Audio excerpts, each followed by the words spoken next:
யாரு தெரியலையா? ஆனா அது இந்த மாதிரி வீடியோ ஆடியோ மட்டும் எடுத்துட்டேன். Audio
Good morning, sir.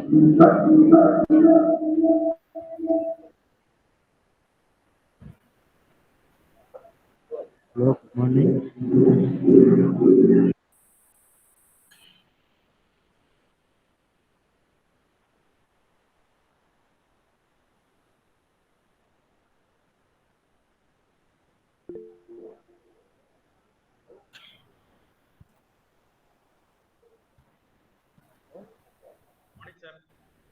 Good morning, sir.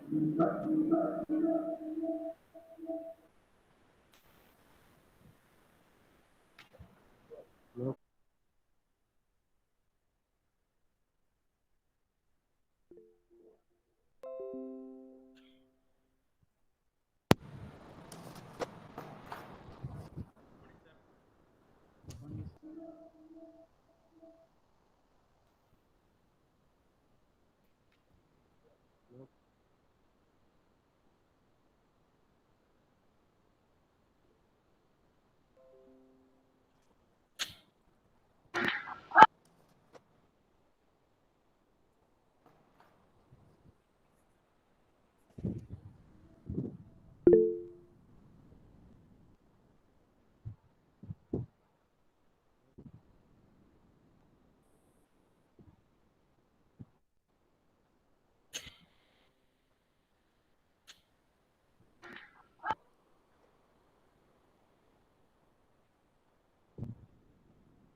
Hello, yes, can you hear my voice? Anybody? Yes, sir. Yes, sir. Yes, okay, thank you, sir. So we shall start. Yes. So It is my pleasure to address you who are the young minds of today and the responsible citizens of tomorrow. Prolonging this morning further and to begin with the today's program, I, on behalf of the Department of Commerce, heartily welcome the dignitaries of this webinar. Reverend Dr. Godwin Rufus SJ, the principal of our college. Reverend Dr. John Parasam SJ, the rector of our college. Reverend Dr. Gilbert Camillus SJ, the secretary of our college. Dr. A. Sundararaj, Deputy Principal of Shift 2, Ms. S. Rajeshwari, the Head of the Department of Commerce, and the resource persons of today's webinar, Dr. S. Rajan, Director, Madurai Smart City Limited, Mr. Bhaskaran, HR Specialist and Trainer, Puducherry, Dr. R. Seran Madevi, Associate Professor, Department of Professional Studies, Christ University, Bangalore. Dr. J. Ashok Kumar, Assistant Professor, Department of Management, Central University of Tamil Nadu, Tiruvarur. Dr. Swarupa Rani, Associate Professor, KPR College, Coimbatore, and all the other professors of our college and my dearest friends. A warm good morning and God bless you all. Today, we have gathered here for a national webinar on the topic of education, finance, marketing, challenges and threats in digital era, organized by the Department of Commerce. Moving to our today's programs, I invite Mr. Michael Jason to grace this event with God's presence. Let us prepare ourselves for the opening prayer. Education, finance, marketing, challenges and threats in digital era, organized by the Department of Commerce. Moving to our today's programs, I invite Mr. Michael Jason to grace this event with God's presence. Let us prepare ourselves for the opening prayer. Education, finance, marketing, challenges and threats in digital era, organized by the Department of Commerce. Moving to our today's programs, I invite Mr. Michael Jason to grace this event with God's presence. Let us prepare ourselves for the opening prayer. Education,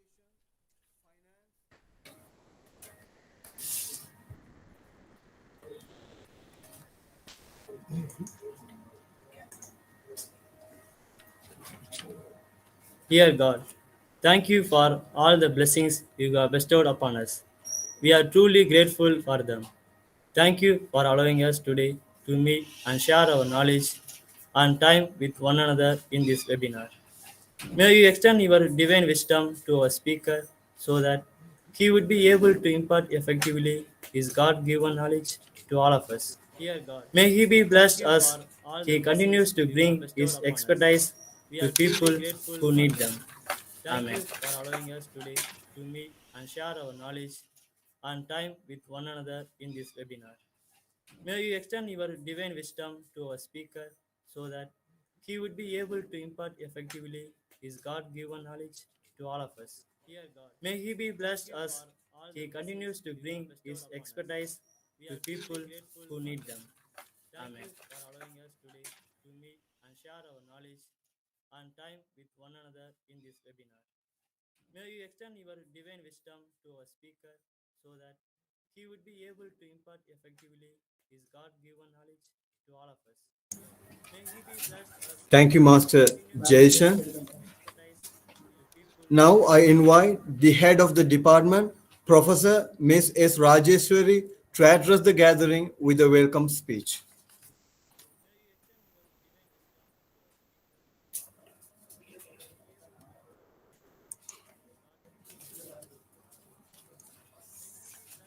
Thank you, Master Jason. Now I invite the head of the department, Professor Honorable Ms. S. resource Rajeshwari, person, to address the gathering with a welcome speech. Dr. J. Ashok Kumar, Assistant Professor, Department of Management, Central University of Tamil Nadu, Tiruvarur. distinguished delegates, Reverend Dr. Rector, Reverend Dr. Secretary, Reverend Dr. Principal, respected Deputy Principal, beloved teaching fraternity, respected industrialists, ladies and gentlemen, loving students. Good morning and a very warm welcome to this one-day national webinar on 27/10/21. We, the faculty and students of the Department of Commerce, are truly honored and delighted to organize this webinar for this academic year 2021-2022. At present, we are the biggest department of AAC, having almost 500 students.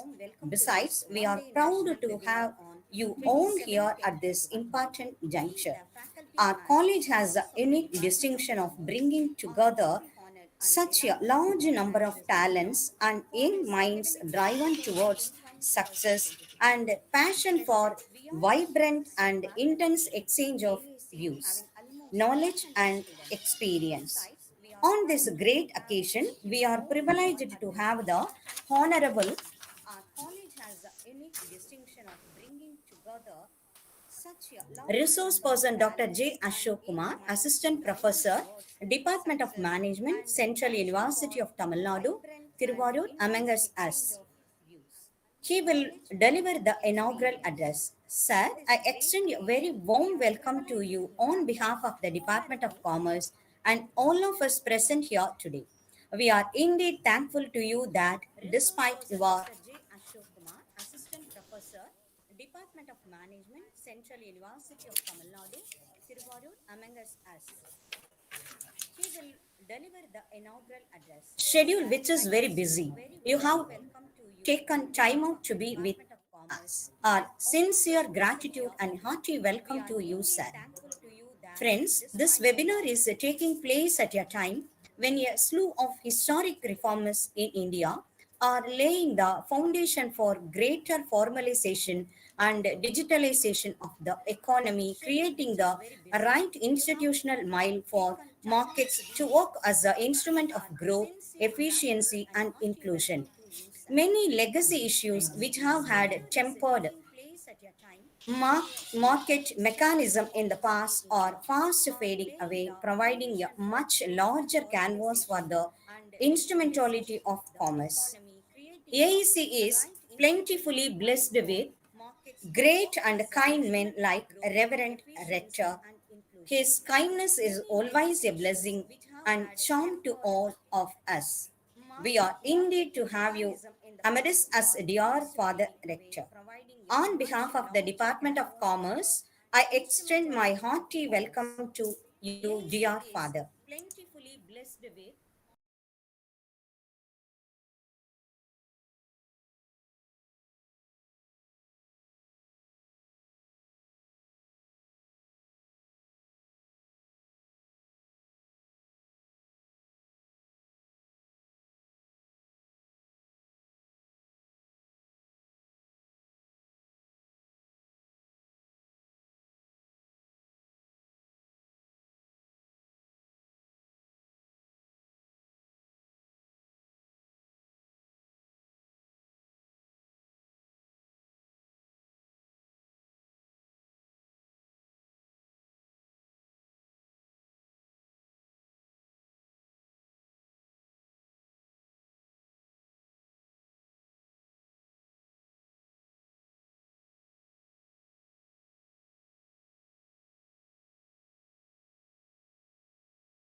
Principal of our college to enlighten the student community with his presidential address.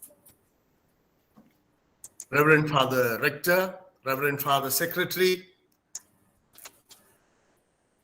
the Deputy Principal, Dr. Sundaraj, the resource person of the day, Dr. J. Ashok Kumar, the Department of Commerce for Arul Anandar College, Mrs. S. Rajeshwari, wonderful professors, learned dignitaries, and my dear student friends. A very good morning to you all. It's a wonderful day that the Department of Commerce has come together, uniting different people from different states in a beautiful national webinar called Education, Finance, Marketing, Challenges and Threats in the Digital Era. We all know that the Department of Commerce is the biggest in Karumathur, Arul Anandar College. At the same time, this department is also the foundation for many other departments because it is through transactions and communications that things are set forth.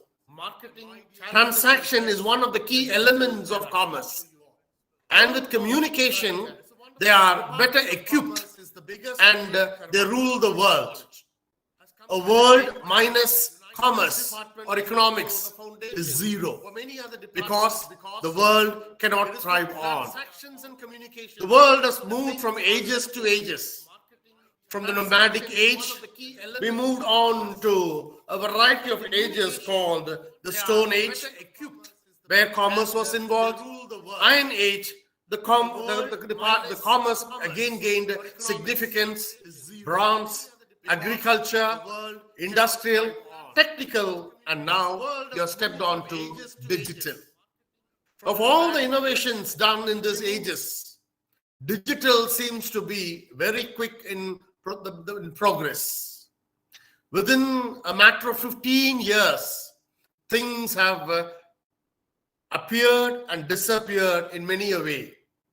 For an example, a dream to an industry was a big computer in 1986. But in 1996, almost any middle class person got a laptop on his pocket, on his shelf, on his table. And within some time, this laptop is thrown off to a large extent. And we have everything in a cell phone. Now, instead of going to a big industry, instead of going to a factory, instead of having a big space for business, a person can communicate and transact business in a very small cubicle even with this little machine called the mobile phone. Everything has become digitalized. But there are people who use it for fun's sake. There are people who use it for entertainment's sake. And there are people who use this for cheating people. There are people who use this for grabbing money. There are people who use it to plunder money. And there are few, even among us, who have lost money. Some time ago, one of my relatives invested his big amount in something called Fly World. He was very happy. He invested 20,000 rupees first, and within 4 months, he got more or less 1 lakh. He was very happy. And not only he invested 1 lakh, he invested more than 10 lakhs at one time, and now he has lost all the money. This is not the case of one of my relatives alone. There are plenty of people. And they always, when you read it in advertisements, the playing rummy and you get some money. But at the end, there will be something called risk factors, terms and conditions, which we people fail to read, or we just take it for granted. The Department of Commerce, in a wonderful way, has come together on this wonderful day to think of the digital era in terms of education, in terms of finance, in terms of marketing, at the same time, the challenges and threats involved in it. I'm happy 5 resource persons from different fields are here with us on this wonderful day to talk with us, to deliberate with us, and to serve as great resource persons so that we get educated in the field of education and marketing in this digital era. I wish the Department of Commerce all the very best during this webinar so that you gain something, and you prosper towards a greater life. There are people amidst us who have used this and lived towards prosperity, but there are people who have gone to poverty. Some have become masters of the digital era, but many have become slaves to the digital era. Some have become technical savvy, and others have become technical illiterates in spite of having education. On this wonderful day, I wish the Department of Commerce of Arul Anandar College, Karumathur, all the very best for arranging such a wonderful national seminar, which will not only be useful for our students and our faculty members, but also will be very useful for the people around the world and very especially in India. I appreciate this venture of the Department of Commerce and all the professors, and I expect a little more from them so that our students are put to the right pedestal to rule the world. At the same time, with humility, understand the plight of the situation. Again, I wish you all the best and have a great going. Thank you. God bless you. Dear Father Principal, thank you for your enriching and thought-provoking message. Now, I invite Reverend Dr.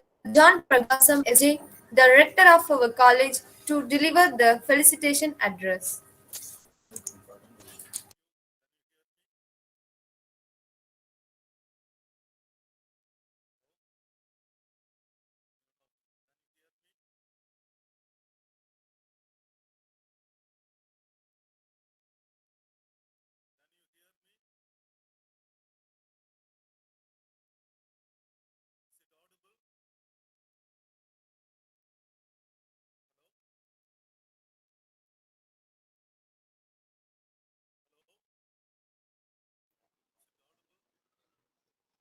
Please unmute further.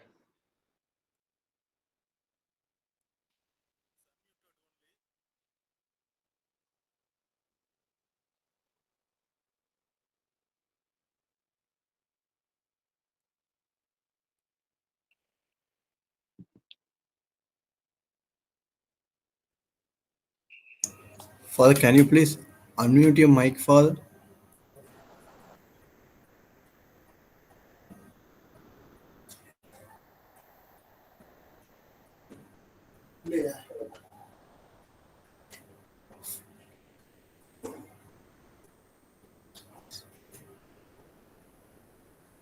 We didn't hear your voice, Father.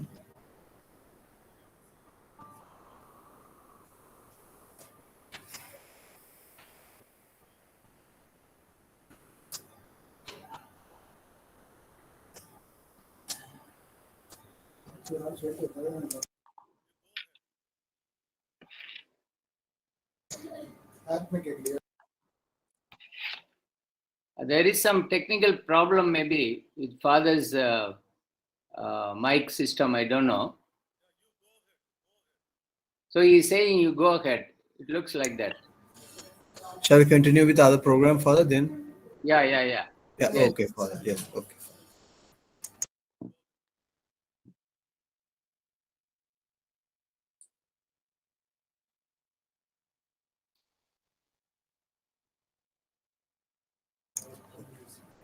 Now, I invite Reverend Dr. Gilbert Camillus S.J., the Secretary of our college, to deliver the felicitation address.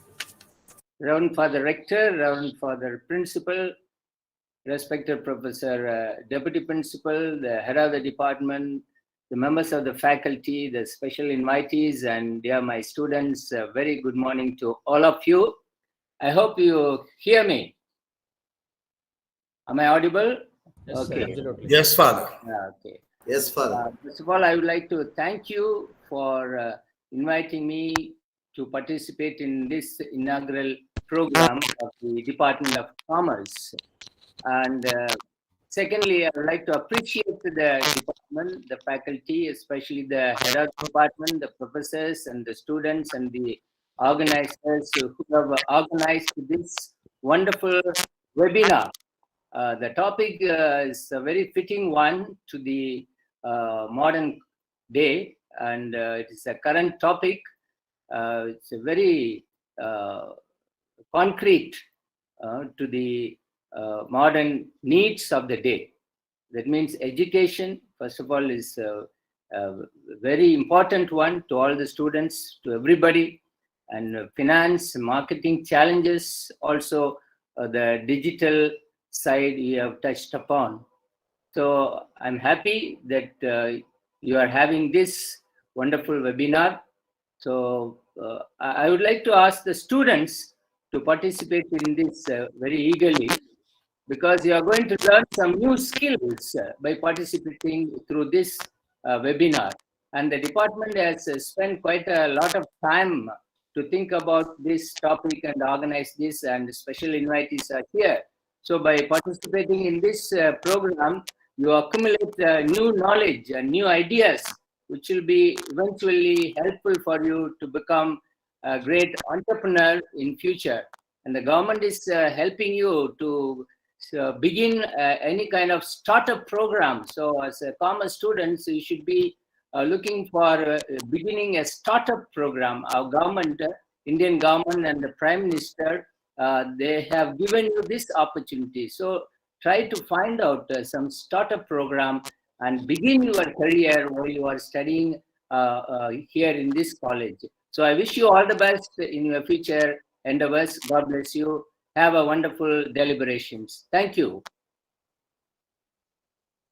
MC, can you hear me now? Yes, Father, I'm able to hear you. Father, we are able to hear you. Okay, I have put on the earphone, so it Okay. seems to be working. Okay. So first of all, let me say hello to you all.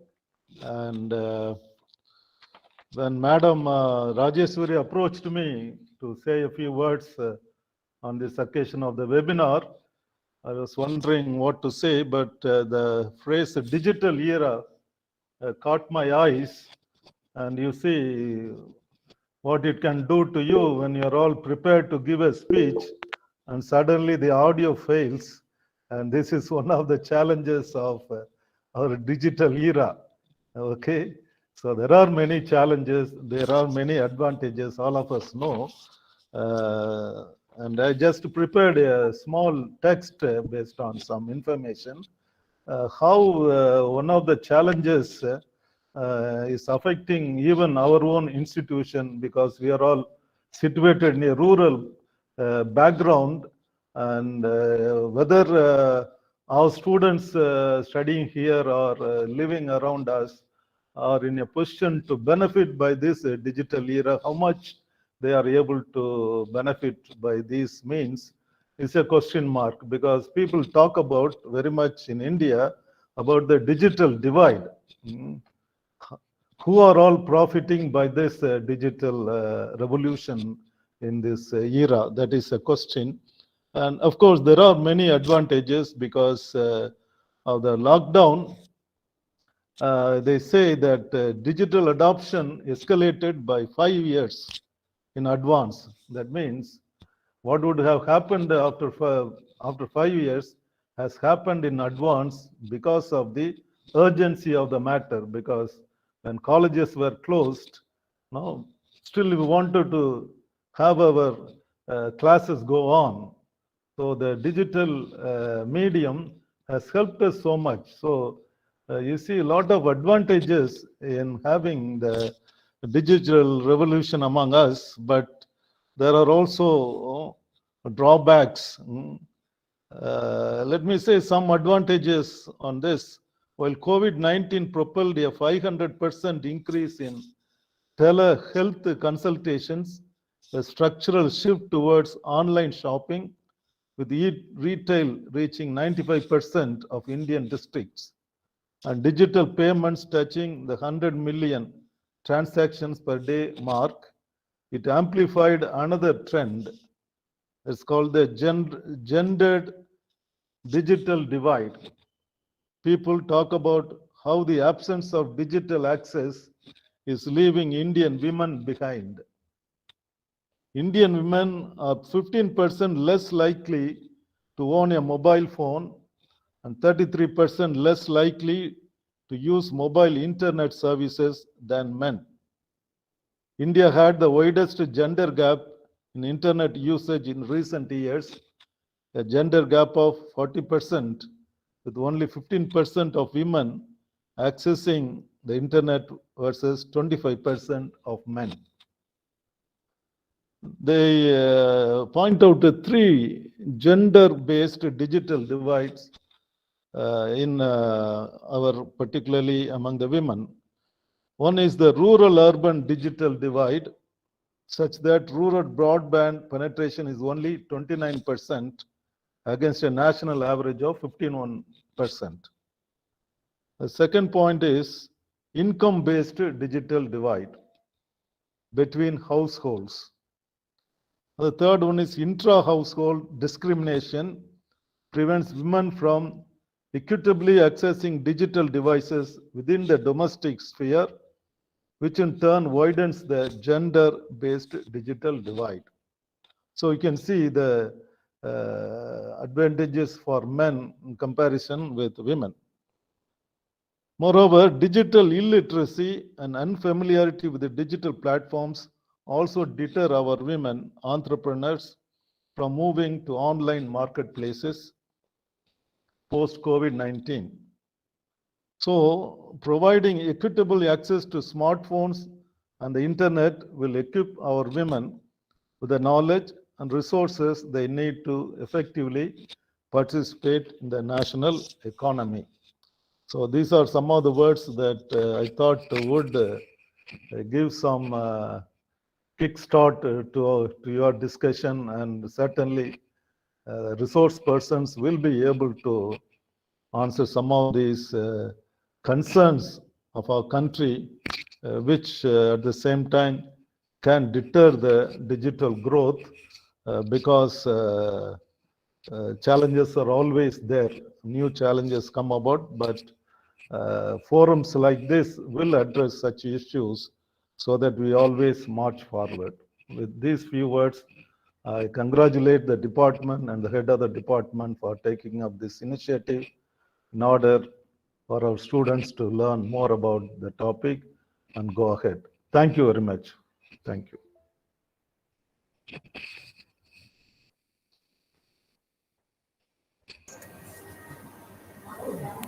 Thank you, fathers, for your valuable sharings. Now, I invite Dr. A. Sundarraj, the Deputy Principal of SIFT 2, to deliver the felicitation address.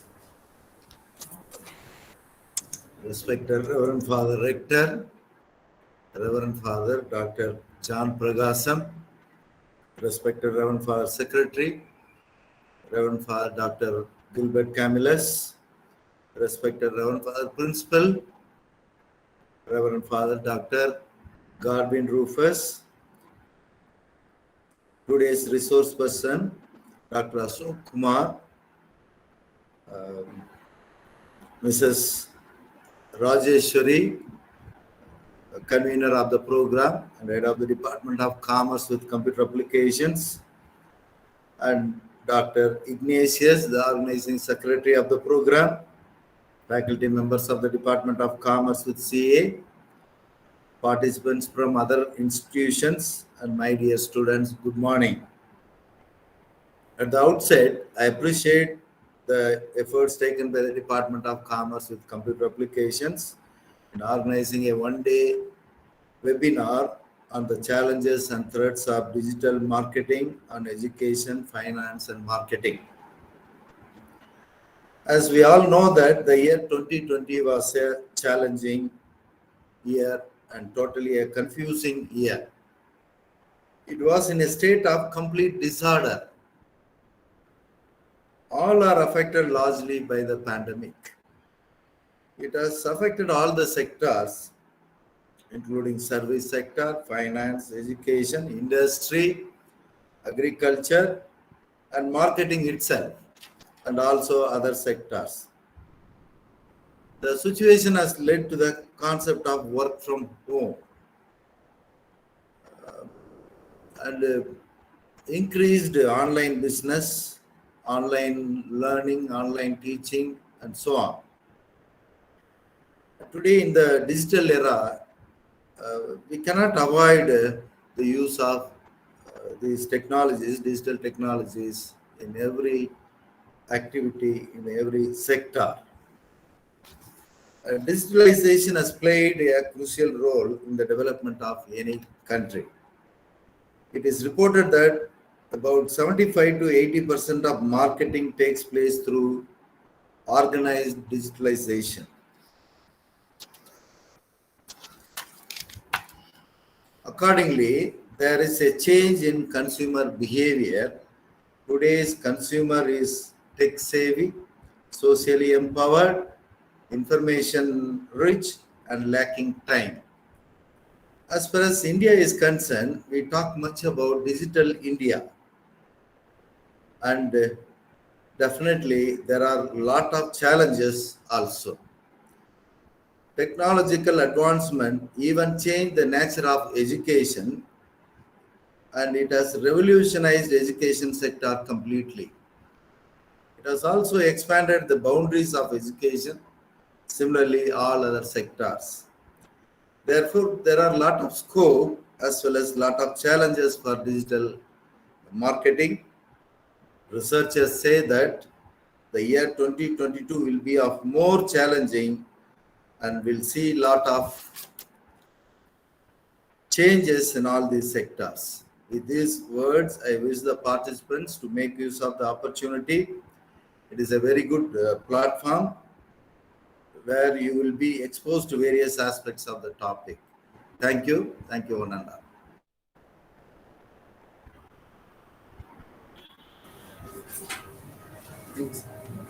Thank you, sir.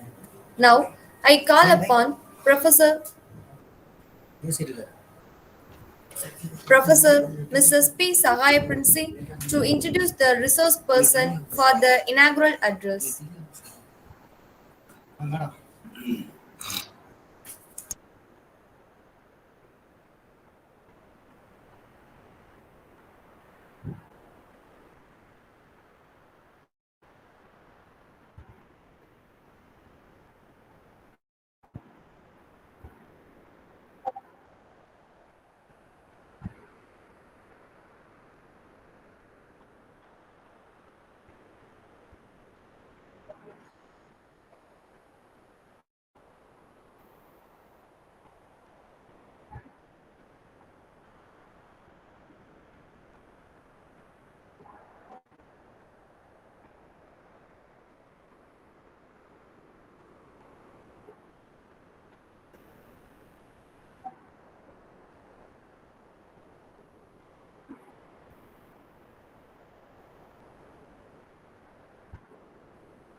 Um, Thanks for welcoming, ma'am. Thanks for welcoming.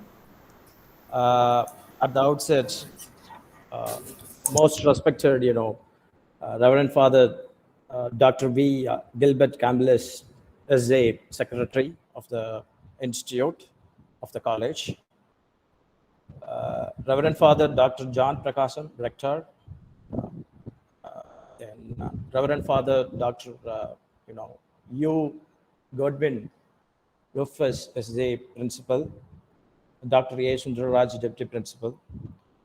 The convener of this webinar, Mrs. S. Rajeshwari, head and assistant professor of, Department of Commerce, Arul Anandar College, Karumathur, and distinguished, technical session, chairs, Kamarajan sir, and Bhaskaran sir, and followed by, yes, Devi madam, associate professor, Department of Professional Studies, Christ, deemed to the university, and convener of this, webinar, Ignatius, assistant professor, and various participants from all over India and in specific in our Tamil Nadu state. And my dear students, good morning, one and all present here. So this topic is all about education, finance, marketing challenges, threats in digital era. This is the current need of this particular hour. So whenever we talk about digital technology, digital platforms, so all the business things, business function, it will be coming to the picture, like finance, marketing, human resource, operations, rural business marketing, then information technology enables the business. So whatever you call all the specialization, it will be coming to the picture of today's digital era. So we will be focusing on this education, finance, marketing in this digital area, and followed by we supposed to see to that the scope and challenge these aspects: education, finance, marketing, and somewhat about rural business management. So India is located something about 70% of the rural area. So we need to talk about rural development, small business management, rural entrepreneurship, all those things.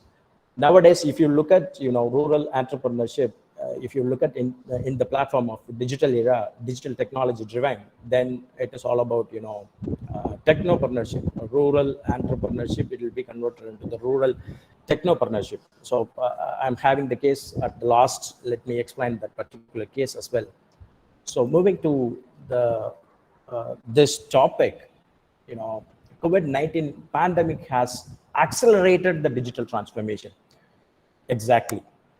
In particular, the need for the digital connectivity to replace the physical interaction between the consumer and providers. And in the process that produce financial services will be even more important as economists, financial service providers, business and individual native. The pandemic and eventual post-COVID-19 pandemic of this particular world, in the instant, the pandemic has already accelerated the shift to the digital payments. We do agree this thing. This pandemic has already accelerated the shift to the digital payments. Rightly, one professor pointed out.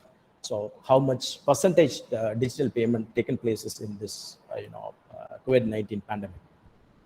It has also intensified e-commerce, which may benefit big technical firms and their activities in the finance.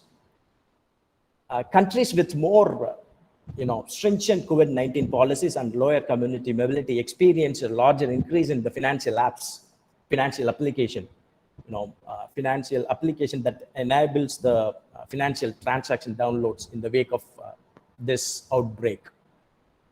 Finally, it may be spreading up work on central bank digital currencies as well. That digital currencies are noted as CBDS. Online learning. If I wanted to talk, or else I wanted to pitch in, online learning. Online learning has expanded exponentially in last, somewhat about 2 to 3 years due to COVID-19, because of COVID-19. Without this push, a complete shift might have been a far off possibility in the future.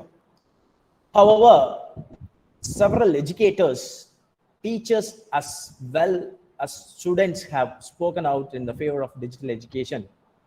Despite its challenges, online education has become the preferred mode of education nowadays. So whenever we will look at that education that took COVID-19 pandemic, there is a alternative of traditional education, that is obvious e-education, online education. So we will be having different platforms to enable that online education, like Google Meet, Zoom, then Schoology.com, then MOOCs and other platforms are available nowadays. State government of Tamil Nadu also giving some facility to the school students, that is Kalvi televisions also available. That Kalvi television broadcasting about 24 varieties of the channel, whichever the students like, they will sit and learn. That is a scope. But if there is a scope in education, by the way, there is a somewhat disadvantages also there, challenges also there, threats also there. The student will not sit in front of the television. If they are sitting, their mindset, it will be going somewhere. They are not listening. That is a current situation. It is prevailing. We need to overcome the situation. We need to have some kind of the strategy to overcome that kind of the situation. We need to attract the students. We need to get hold of the students. That is most important, as we are a lecturer community.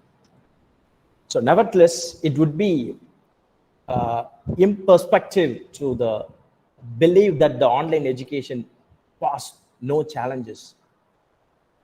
Poor internet connectivity, absence of human connection, lack of opportunity of collaborating learning, supervision of teachers, decline of hands-on learning, and poor assessment of examination. Yes, I want to tell this thing.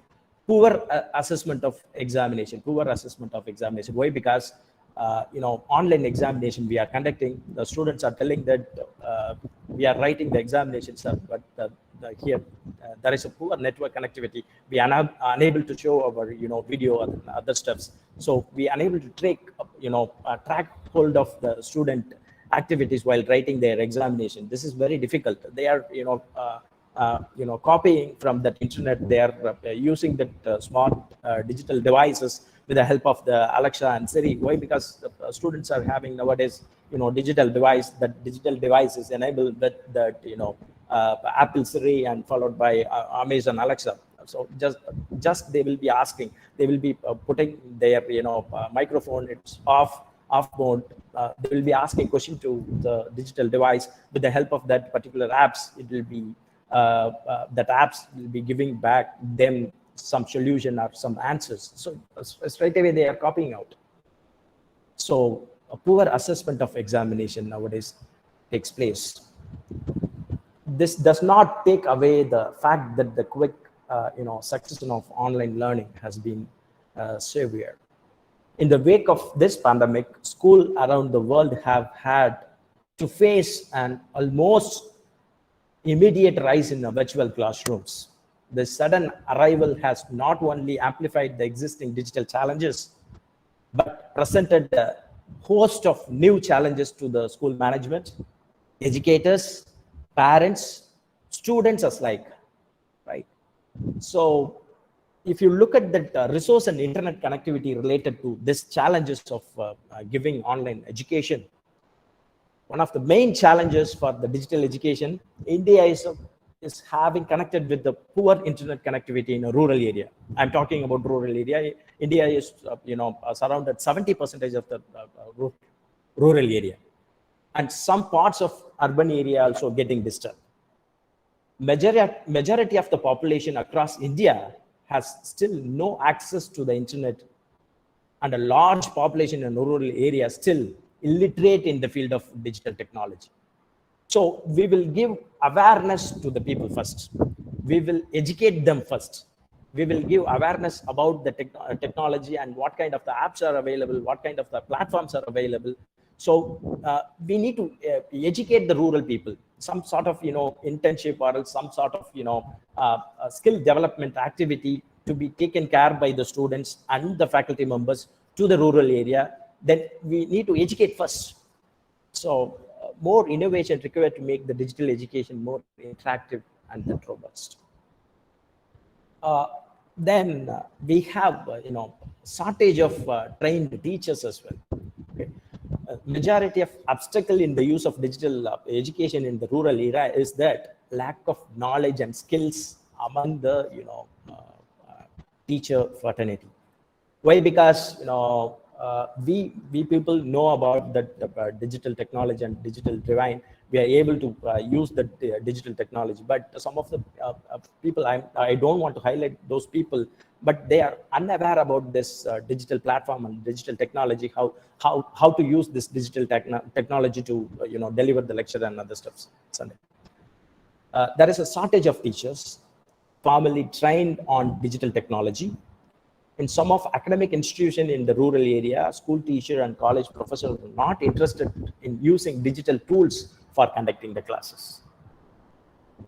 Since we are sitting in Central University of Tamil Nadu, we will be using, WebEx platform, and followed by we'll be using Zoom, and we'll be using Google Meet. But we are not using some kind of the, advanced technology. It is being enabled with the students. They will be easily, record our, videos, and followed by, based on our input, they will, take a printout out of it. So Bharatdasan Institute of Management is having such kind of the technology. Okay, this is the example. So, but they spend somewhat about 3 lakhs to 4 lakh rupee for, getting that kind of the stuffs. So we are lack of money as well. They feel that a lot of information is explained to the students at one go through the digital medium, and they prefer traditional teaching methods of chalk and talk board. So obviously my students, Central University of Central University of Tamil Nadu students are telling that, so we get bored about online classes and other stuff. So we wanted to see you. We wanted to sit in front of the blackboard. We wanted to physically see the problems, and we wanted to ask physically some kind of the questions. So that is the student mindset nowadays. It is getting changed. So we will focus on that area as well. In the rural area, primary teacher and senior teachers are reckless to get trained and adapt the digital technology for the digital education in the school, because they are in the view that these disruptive technologies are out to replace them permanently. Okay, so as far as language is a biggest challenge. Language is one of the main barriers for the development of the digital education in India. These several different languages in different states have been spoken all over the across the country. Pushing all this digital content in these regional languages sometimes become difficult for the agencies as well. That is very difficult to see. I'm talking to you in the mode of English, that is best, but the rural student, they will not understand. We need to convert in terms of other languages. So we will be using some kind of the technology. It is called it as NLP, National Language Processing. With the help of the National Language Processing, it will record my speaking. Then it will convert it into the X or Y language, whichever the benefiter needs. So that is somewhat difficult. It needs some extra money as well. In rural area, maintenance and upgradation of digital equipment is one of the major challenge. This is largely due to budgetary constraint by the government. The digital education projects in the rural schools are not self-sustainable. At initial stage, various projects have been launched by the government for the development of digital education. But later, they have not been taken due care for the maintenance of digital equipment, which is affecting the digital education development in the rural areas. It's obvious. Then some insufficient of funds as well, facilitating this digital education. As far as digital transformation in finance is concerned, lot of challenges and benefits also there. First of all, let me give a limelight of digital transformation in the finance. Digital transformation in finance is a reorganizing and reshaping of the finance and accounting function using technology to create efficient operating system and process without replacing the traditional system. While digitally led financial transformation is essential for enterprises, many financial institutions remain in those of change due to various challenges. For instance, many believe personalized customer experience should be a priority for BFSI institution. It is called as banking financial service institutions and the insurance provider. However, 41% of the respondents in the survey said that some survey has taken by the BFSI institution that says that inadequate means to integrate the technology sales prevented banks from the full data utilization. This is the current scenario. This is the situation provides. As far as some challenges and benefits of digital transformation in finance is concerned, now the trend is that fintech, it is all about financial technology. That financial technology enables that banking and operations. So that financial technology, it helps the mobile banking facilities, internet banking facilities, various like some about, for example, HDFC Bank. So this bank apps need some kind of the technological assistant. It be more. If you wanted to strengthen that app furthermore, we need a technology, that to a financial technology. That financial technology nowadays it is called it as fintech. Fintech technology, financial technologies. With the help of the fintech technology, we will be able to equip. But challenges is that nowadays artificial intelligence is getting observed. Artificial intelligence is getting into the field. So instead of using passwords for the digital app, if you tell something to that digital device, mobile phone, it will understand your language based on your speaking and based on your speech synthesizing technique. It will identify this is that person is owner of that particular bank account, or else we can say that the customer of that bank account is speaking. So it will identify. That is the era now. Artificial intelligence enabled service. Mobile commerce is outdated. Mobile commerce is not there. Digital internet marketing is not there. It is somewhat advanced in internet marketing, that is called it as digital marketing now. Right. So besides this industry trends, customers expect the best aims of simplicity, choice, and 24/7 instant services. Bankers nowadays they are providing, but hackers are available. Thieves are available. Since the technology is getting developed, meanwhile, the hackers also, they are, being equipped with that particular technology, how to break out that firewall. They are breaking that firewall. So we need to protect ourselves. For that, we need to work hard, and we need to develop the strong firewalls. If you wanted to develop the strong firewall, you need to work up that, some kind of the, application need to be developed. That application enabled with that banking operation and services. Then only we will, get safeguard, right? As far as digital transformation challenges is there, legacy system is there, security and compliance also there. As far as security and compliance is concerned, unlike the fintech, as I said, financial technology, that is called it as fintech, and other new financial players, bank and traditional financial institutions are subject to high security risk due to voluminous personal data and transaction records, which make it harder to execute changes while meeting the compliance requirements. It's based on security and compliance. If you look at that competition, we have a strengthened competition, competition with the fintech, institution providers and new online finance players like Amazon, Google, Facebook leaves banks also available out of this process. Customer transact directly. However, the banks are more secure and the regulator giving them edge if they go digital.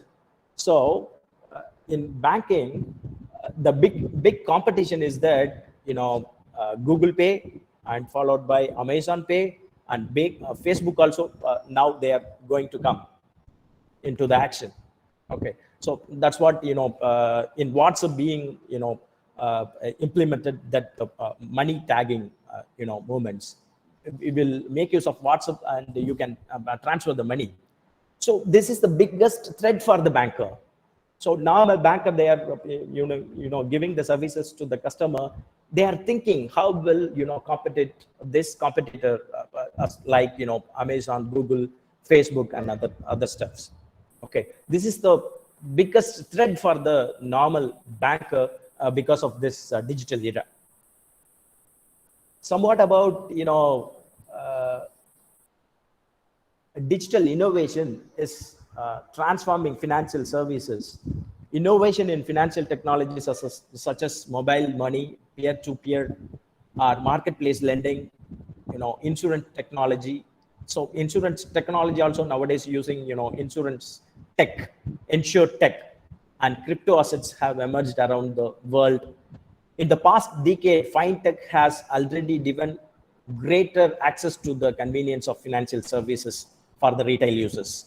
Meanwhile, artificial intelligence, cloud services, distributed ledger technology, DLT, are transforming wholesale markets in the areas diverse as financial market trading and regulatory and supervisory technologies.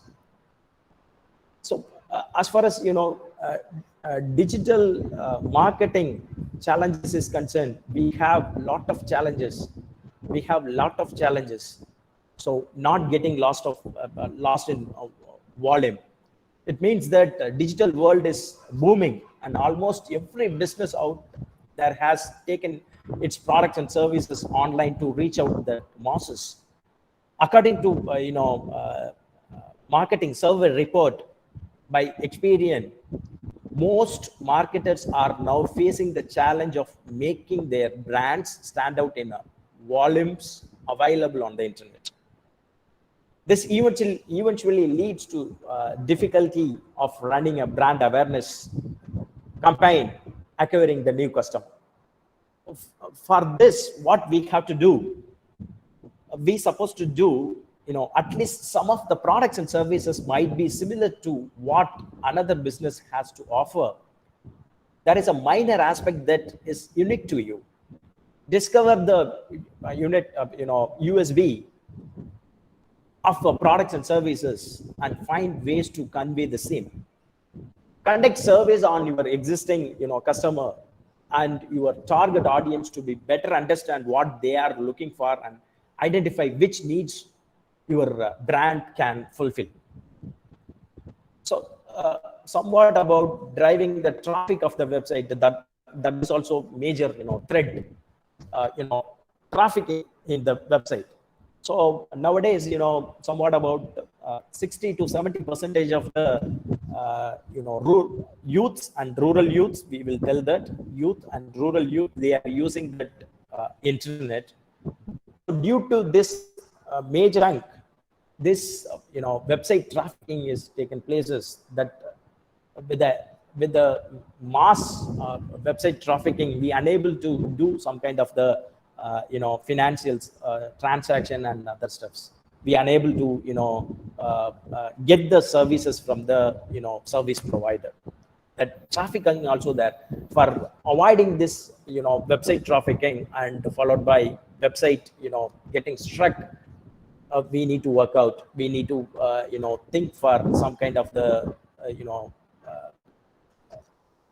additional points to be taking into the consideration to resolve that particular problem. Somewhat about related to the digital marketing. Digital marketing is a current trend.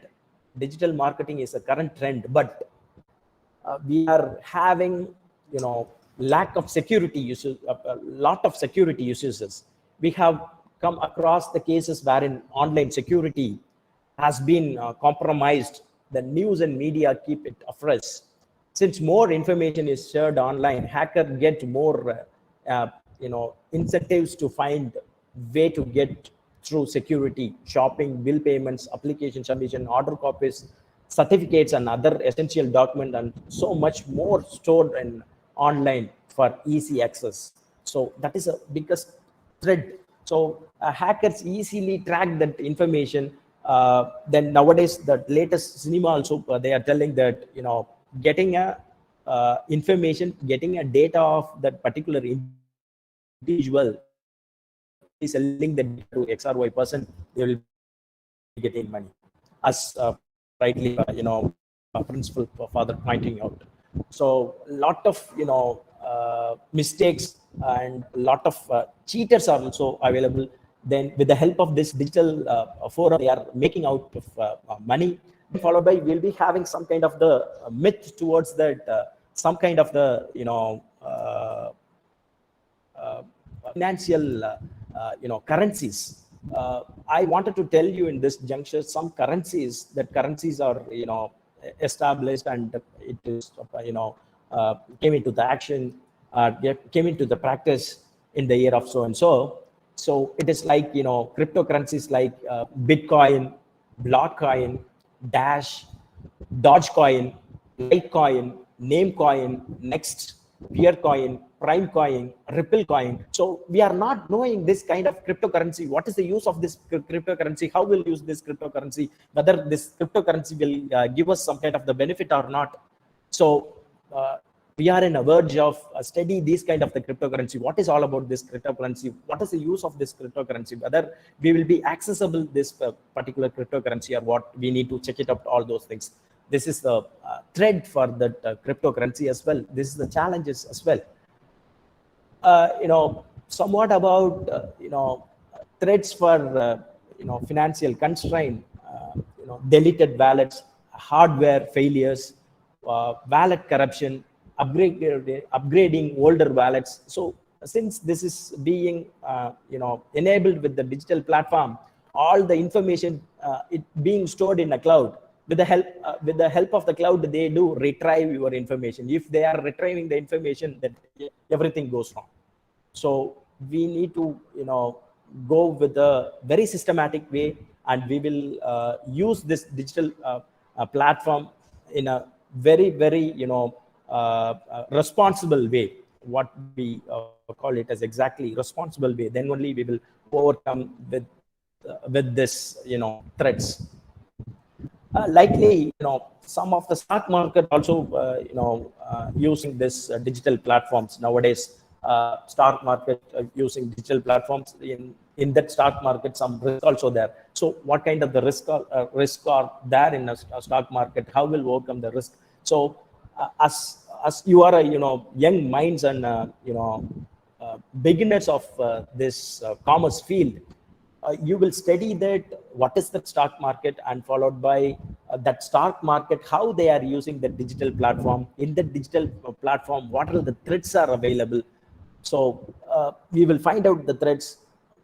We supposed to overcome the threats. So we need to work for some kind of the application, so that that application helps to resolve that threats and challenges. So you are responsible. You need to work for this. as far as digital marketing is concerned, email marketing, influencer marketing, viral marketing, mobile marketing, electronic billboards, search engine optimization, pay per click, social media marketing, content marketing. So you just have a understanding of these marketing, then digital marketing, this stuff. So what is the benefit of this particular marketing? What is the usefulness of this particular marketing? With the help of this particular marketing, whether we will be reaching the customer or not. If so, you are reaching the customer, whether exactly the customer will be getting benefit or not. If not, what is the remedy for that? So you have to work for this. With this, I will record the special thanks to Rajeshwari, Madam Head and Assistant Professor, and Reverend Father Goodwin Rufus, Sabai Principal. Thank you very much for the opportunity given. So this is all about education, finance, and marketing. We are having a scope, and as well as we are having meanwhile challenges. So we will make use of that particular scope. If you are making use of this scope, we will get benefit out of this digital platform.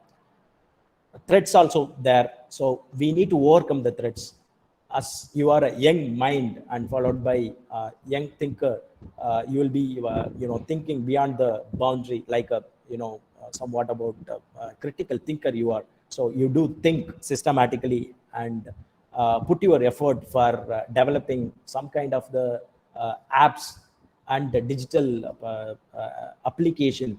So with the help of the digital application, you do overcome these problems. If you do so, if you start up some kind of the ideas with the help of your faculty members, both student and as well as faculty members get benefited. Then Government of India as well as State Government of Tamil Nadu also getting benefit out of that, generating of the application. So all the best. You will get an input from financial service from Kamarajan sir.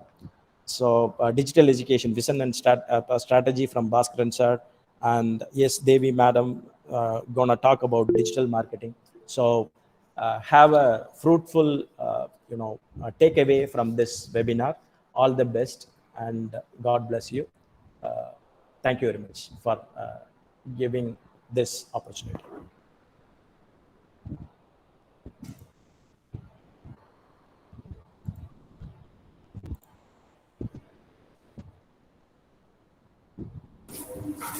Thank you so much, sir, for your enriching speech. Thank you is a word. When it expressed wholeheartedly, it becomes emotion. Here is our professor, Dr. A. Ignatius, to deliver the word of thanks.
Thank you, sir.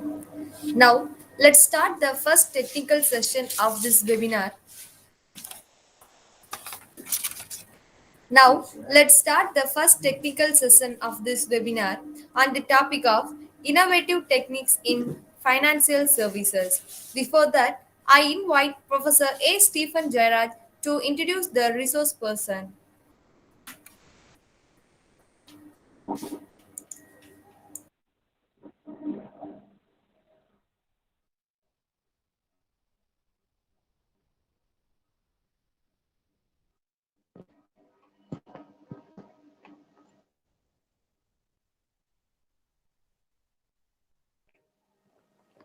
Good morning to one and all. Now I would like to introduce our today's resource person, Dr. S. Rajan. His services in his lifetime history a lot. Now I like to introduce a few with you. He was served as a independent director, Tamil Nadu State Transport Corporation Limited, Madurai, during the year 2017-2020. He was acting as a chairman, the Institute of Company Secretary of India, Madurai chapter, during the year 2011 and 2012. He has experience in many disciplines like senior management cadre, chief manager, Indian Bank, and worked all over the India and Sri Lanka. And acting as a company secretary, High Tech Arul Private Limited, Japanese joint venture, manufacturing rubberized automobile components. In academic side, he has participated as a guest faculty in ICS, ICAI, CMA, Institute of Cooperative Management, and various colleges. He served as a member in Board of Studies conducted in various universities and colleges like MK University, Madurai, Mother Teresa Women University, and he was a special invitee by Ladito College, Najara College, Devarajar College, Madurai, and also served as a external examiner in Alagappa University, Karaikudi, University of Pondicherry, and he served as a resource person in various seminars, workshops, ICSI, ICI, banking and finance, company law, etc. In social side, he has organized and participated in investor awareness program in various colleges, universities, and public. At present, he is in a position of practicing cost accountant in independent director, Madurai Smart City Limited, Madurai, State Industry Promotion Corporation of Tamil Nadu Limited, and also acting as President Devaraja College Alumni Association, Madurai, and Vice Chairman, the Institute of Cost Accountant and India, Madurai chapter. With this short introduction, I invite our resource person, Dr. S. Rajan, in this session. Welcome you, sir. Thank you, Anandar.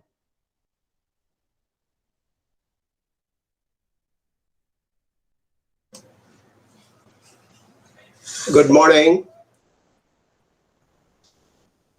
My sincere thanks to the college through Madam S. Rajeswari and Dr. Ignatius for allowing me to be in this seminar and share some of my experiences from the bank and some of the recent trends in the digital era. Let me start with the presentation so that it will be little more easier.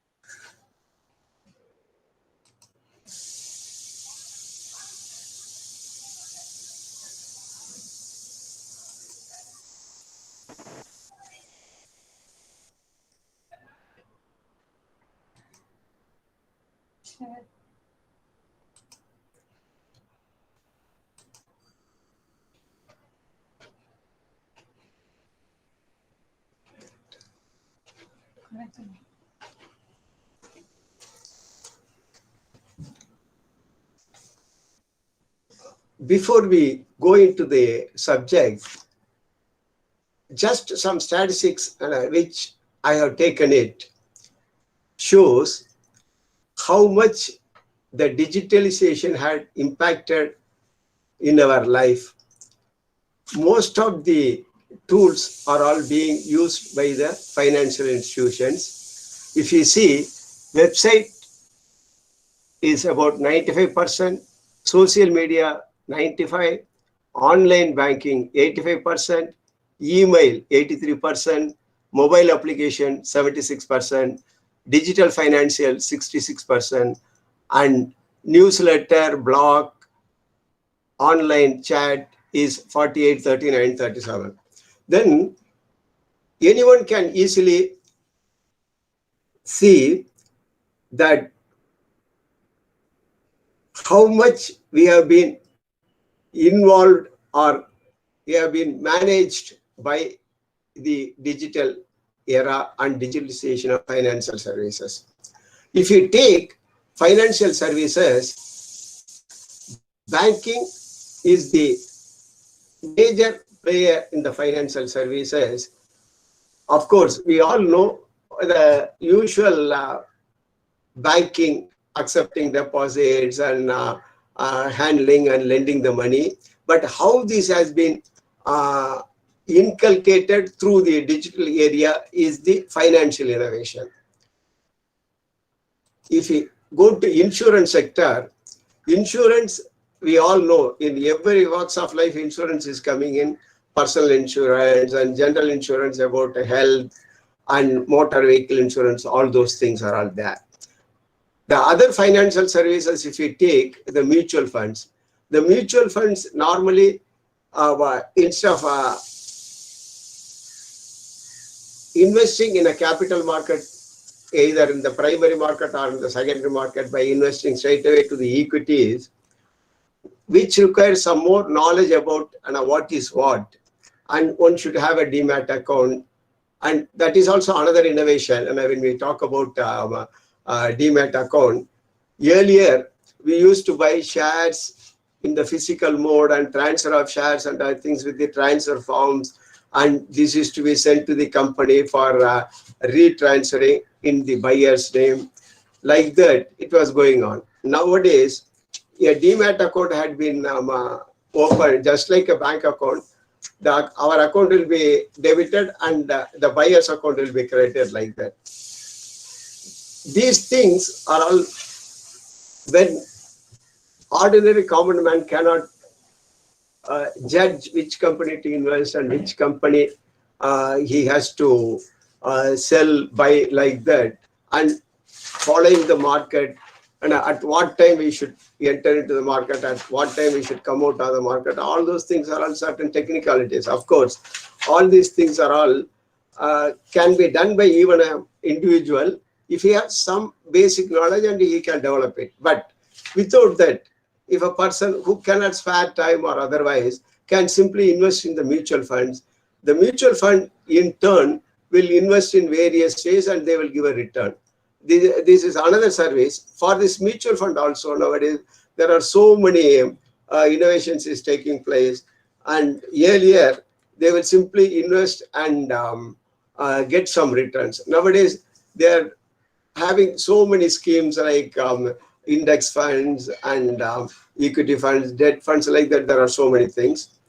And for this, whether to advise, whether to invest in mutual fund or in other sectors like that, the advisors are all being, financial advisors are all being in the market, in the banks, in various other ways. These advisors are all helping. In fact, mutual fund agents like that, LIC agents, insurance agents, all these people are intermediate who will be advising the services which we should do. And of course, the wealth management is a part of other things. All these things are all being by the commercial banks and investments bank who will be simply advising the people how to invest and how to do the things, and the insurance companies taking care of our untoward incidents or meeting the contingencies, or they are giving a kind of social traded funds, multi-family offices, and Islamic bonds. We will go one by one. What is hedging funds? What is private equity? What is weather derivatives? What is retail structured products? Exchange traded funds, multi-family offices, and all those things. These innovation relating to doing the new financial business, including online banking and telephone banking. Nowadays, whenever we go and open an account in the bank, immediately they will give one ATM card, and they will give one internet password, and they will advise, and of course, one more mobile banking applications. They will advise us to do everything on our own at our convenience, and they indirectly asking us not to come to the bank. That is the way I find it. But still, earlier, if you are going to the bank for transfer of a fund, we have to go during the banking hours, say 10 to 2 or 10 to 4 or something like that. Nowadays, I can do 24/7 from my home, either through internet or by mobile. These are all the starting point with the innovations. And when we say hedging funds, these funds are all an alternative investments for those who have the money to keep the people from any losses, or it is a risk mitigating, and we can say it is an investment by a set of people who will invest or take the risk of the persons who are indulging in business. In fact, the person who are indulging in the business, they can concentrate on the business, and these hedging fund people will cover their risk in management and loss of money and assets and all those things. Of course, these are all with the various applications and various methods of calculations, how to manage and all those things. For this, these people having enough manpower, a knowledgeable financial persons to do this. Then comes to private equity. Private equity is also, see, normally instead of lending, when we take some kind of equity from the business, then it will become a private equity. It is not directly from through the public offering or through public. It is between one-to-one, the business and project with the private equity people, and they can approach the persons who are all investing privately. And these people, they are not interested in the dividend or other things. They will be interested in an appreciation in due course after, say, 5 years or 10 years. What is their planning? How they can come out of it with a higher profits. And these people are all doing the private equity. Private equity in a company is like this. Instead of lending, they participate in the capital. Then weather derivatives. Weather derivatives is an instrument for hedging against the risk of weather-related losses. See, anything happening due to disaster in due to weather, either rains or sun or otherwise, which will affect the business or product, and these people will compensate by underwriting for a premium.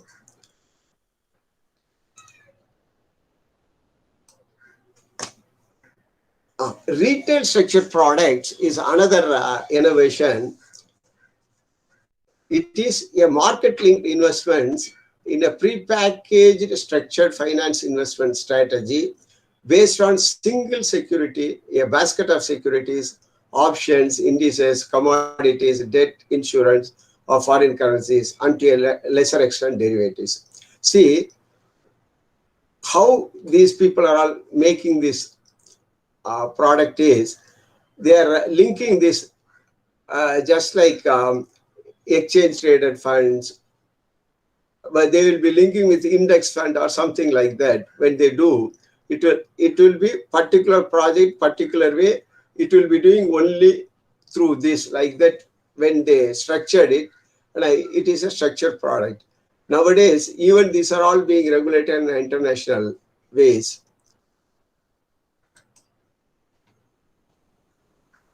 Then comes exchange traded funds. Exchange traded fund is a type of investment fund and exchange traded product.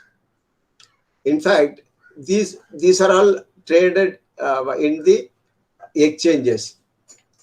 See, gold traded fund is there, index traded fund is there, and all these things are all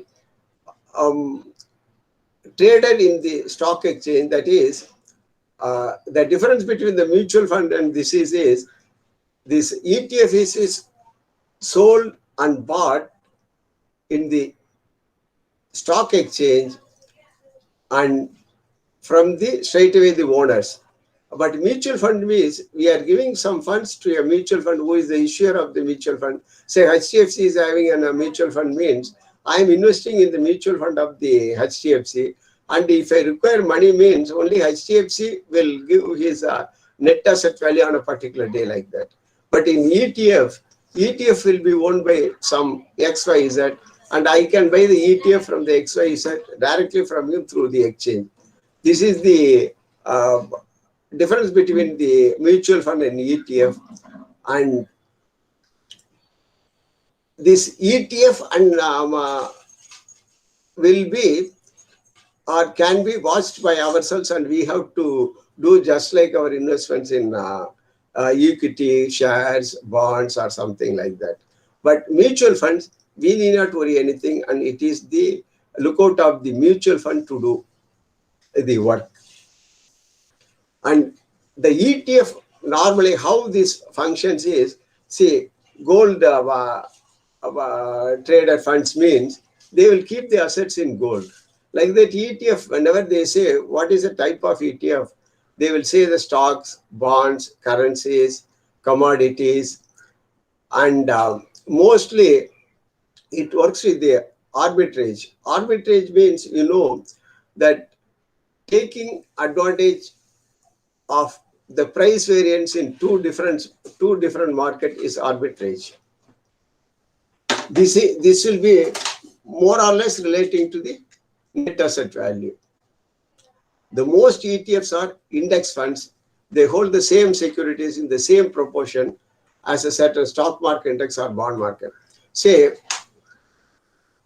index fund, Nifty 50 means, what they will do is, whatever the National Stock Exchange, that top 50 shares, what are the things are all taken into the NSE index, these people will be investing it. And likewise, this will be more or less, the ETF will be in those things only, not in other areas.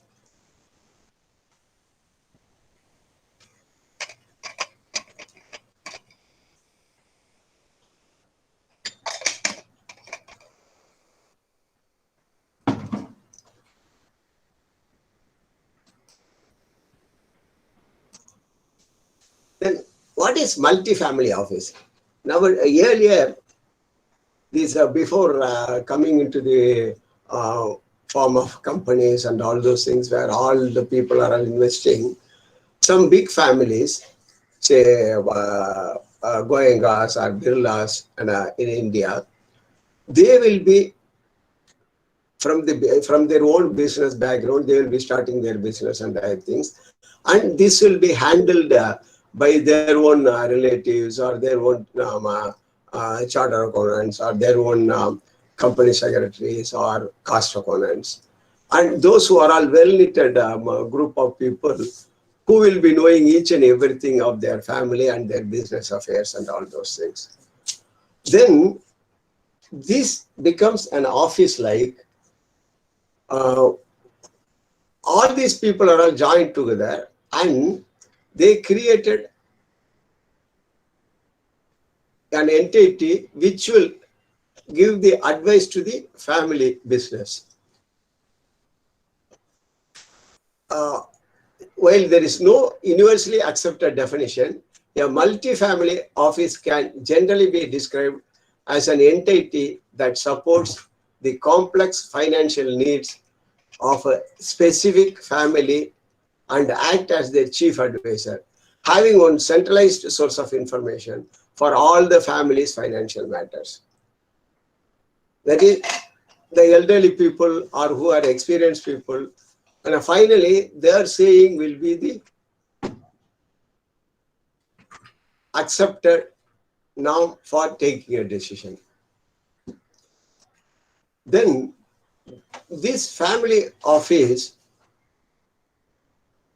taking care of all the things including the estate management. Then this office is run as a third-party company, just like a family trustee or administrator. See, even in if you take in Madurai, the TVS and Sons, that company will be holding all, that will be a private limited company. That company will be holding all the companies of their family, say Sri Chakra or Sundaram Industries or rubber factory, like that. All these things will be individual companies, but all these things will be managed by TVS and Sons. Like this, a third-party company will be made and they will take care of the family office and to see all the liquid and other assets also. So this kind of family business will be within their group, and that top level people will be their own family members. Most of these companies, MDs and other things will be son, father, mother, son, daughter, daughter-in-law, brother-in-law, like that. All the people will be put together and they'll be doing the business. And now, in fact, if you see the Islamic principles, they are against interest,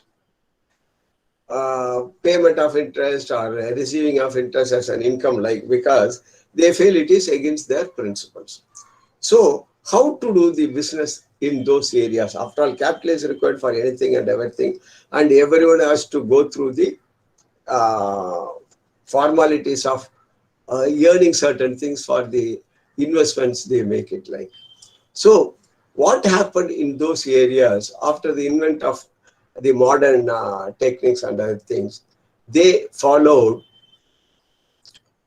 and Islamic bonds are their own method of creating a bond or investment. They call it Sharia compliant financial certificate. That is, that certificates will be as per their principles. That Sharia is one of their principles, and these investors gain practical ownership on an issuer's assets until maturity. Suppose I am investing certain money in a particular business, then I won't be getting any interest, but till the money is paid back, I will be a partial owner, which means I will be getting the profit sharing, like, or whatever the appreciation, everything, and I will be getting it in the meantime. But bond means it is simply a money lent to the issuer and obligation for repayment.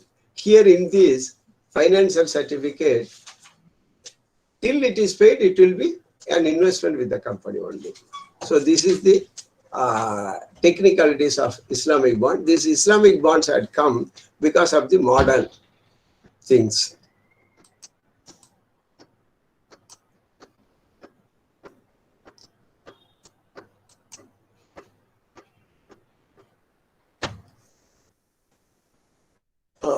If you notice, what is innovative financial technology?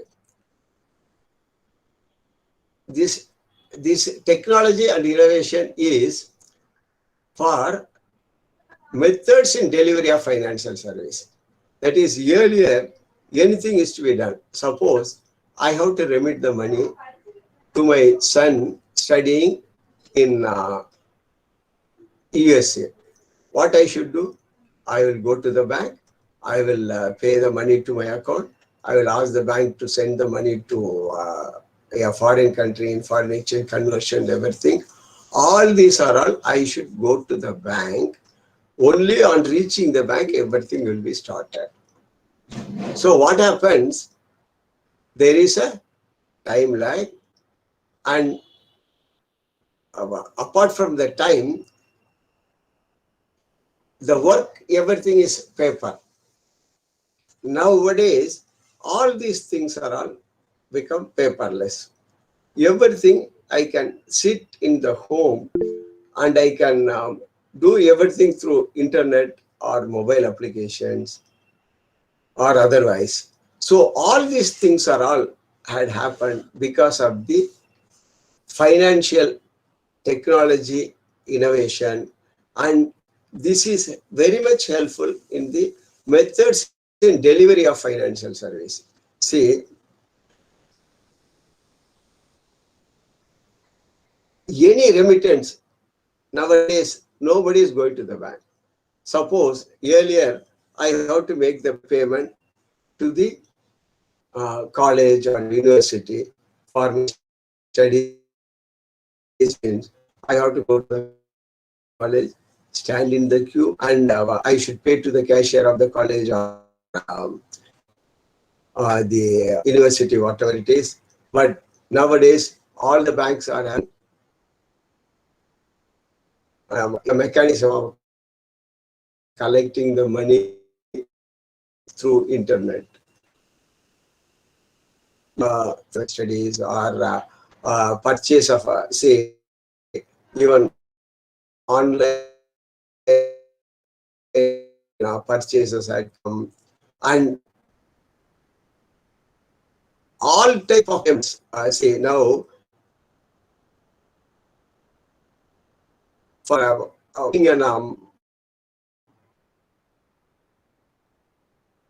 goods from Amazon or Flipkart, what I do, I'm doing something. Finally, when I pay or by net banking, by wallet payment, Amazon Pay, or phone, or like that, various methods. In the physical currency, I need not go to a particular shop. Everything is possible only because of this innovation in the financial technology. In fact, the most beneficial in this technology is only banking. And banking, see now, the Jan Dhan accounts like that, you all would have heard about it. About 50 lakhs of accounts have been opened with the banks. And all are all by the digital methods. Even the know your customers is organized nowadays only through digital mode. My PAN card, my Aadhaar card, I can upload it in the bank's website, then automatically, and with my photo, my other documents have been taken into consideration, and it is accepted as a KYC. And after this COVID-19 pandemic, the usage through the net and mobile banking and this innovation had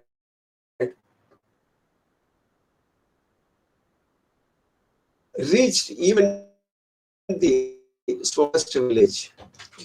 Now you may be wondering, and everybody may not having a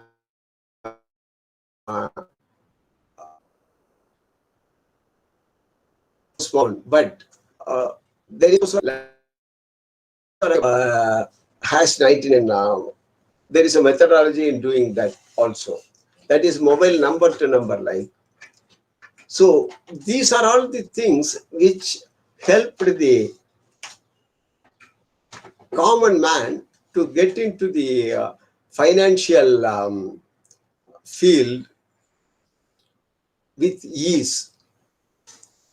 And here I have to say something about blockchain technology. In fact, blockchain technology is a little more advanced thing, but it is simply, I will give you an overall 1 minute say. With that, and we need not discuss much on the blockchain technology. It is simply a decentralized distributed ledger of records. And this blockchain, once it is done, it cannot be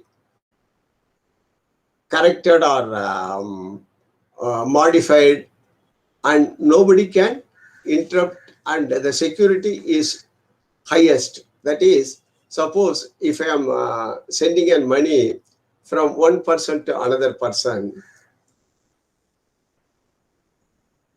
I should send through the bank, and a third party will be coming. Here, in this blockchain, I am sending the money from myself to my friend. Once it reaches that person, that will become another block. If he does any other transaction, then that will become another block. Like that, every transaction will be a block like. So it will be going on in a chain way. So it is between only the persons who are involved within that, and not any third person. And of course, this Bitcoin and other things are all being done through this. That though it is a financial innovation which is going to come in due course, this say the future will be the artificial intelligence and all those things, but till it has to catch up in the market. When you say financial innovations, mostly it is risk management, risk transfer, credit and equity generation. And this is with the crowdfunding, mobile banking technology, and remittance technology. In fact, these are the three things which is affecting all our day-to-day life, or affecting or more effective in our, either it affects or affects. Both are positive and negative. Everything is within these things. See, crowdfunding is nothing. The funds are being collected through the internet with the various mode of communications, and for a particular project. Suppose if a person having a project and if he wants a capital, he has to either go to their friends and relatives first, or they can go to the startup company for seed capital, or they can go for lending. So whenever these people are going for a particular person, I think either they will do it and, for lending, maybe with the security or without security, but everything is with a particular person or a group of people. But in a crowdfunding, it is numerous people who are not connected with each other also will be investing. So the crowdfunding is, by the name itself, the crowd is giving the money, capital, like that. That crowd is who is the whole of public. It is being collected through internet only. So I envisage a project, I will publish in my net or a website that this is a project, and I am interested to collect capital for this project. So those who are interested can, and I invest like that. When I say, it will be seen by many people, and they will be paying small amounts, and finally it will be become a bigger money for things.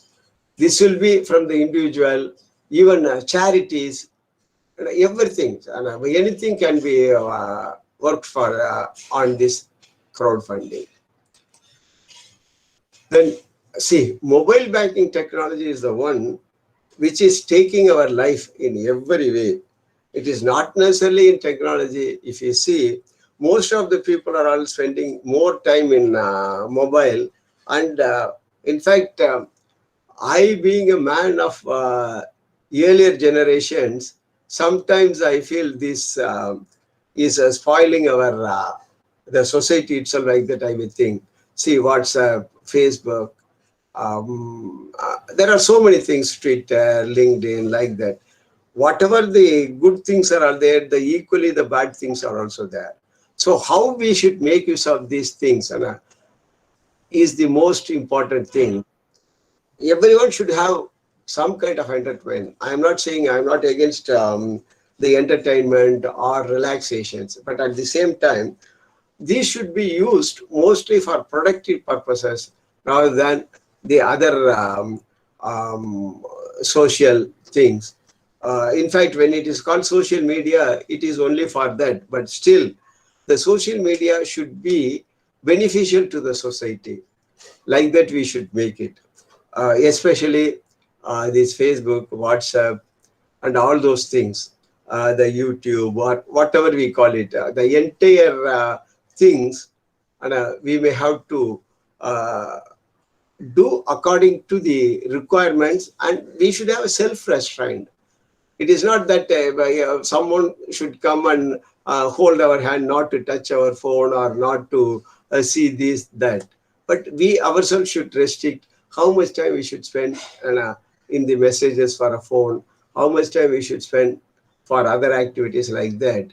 In fact, some people, they are totally involved in the banking, and even the personal touch and talking between each other is reduced. In fact, they are talking over phone. Even the fellow who is in the ground floor is talking to the person in the first floor over phone, instead of talking person to person. So this is the one which we should try to avoid it. Okay, we'll come back to the subject. Mobile banking is over the mobile applications. Every bank is having a mobile application. The number one bank, State Bank of India, is having called, ICICI Bank is having iMobile. Indian Bank is having IndOasis. HDFC is banking its own mobile banking. Like that, all the banks, every bank is having a mobile application. Citibank, City Mobile. You name any bank, all the bank is having their own applications. And these applications, apart from the banking transaction, they are giving so many offers, even online marketing, discounts, and all those things. And they are giving it to retain their customers or benefit to the customers. So this mobile banking helps in various ways: payment of money to others, and payment, especially all the payments, whether it is for remittance for others or personal use or otherwise. And of course, mobile banking over SMS. These are all now SMS itself is becoming outdated. The WhatsApp, the Instagram, and whatever you call it, Telegraph, and all those things are all taking over these things. In due course, they will become more than SMS. Then what I was referring this mobile banking over unstructured supplementary service data. This is mobile to mobile banking with the numbers. These are all technologies we have created, and the payment method, there are so many methods have come. In fact, UPI, Unified Payment Identification Method, like that. Then with your ID, you can make the payment to anyone. That is, you create one UPI for your account with you, and this will be used for payment to anything.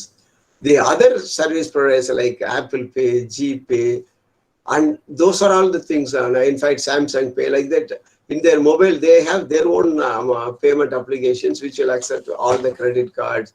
And you need not carry all the credit cards. You can simply take your phone and show the credit card from the phone to the seller, and he will take the money from our credit card. The advantage is I need not, even if I have 5-6 cards, carrying 5-6 cards is not advisable. I can carry a mobile which will have all the credit cards, and I can make whichever is a card which gives more benefits, like just like discount, cashback, and all those things.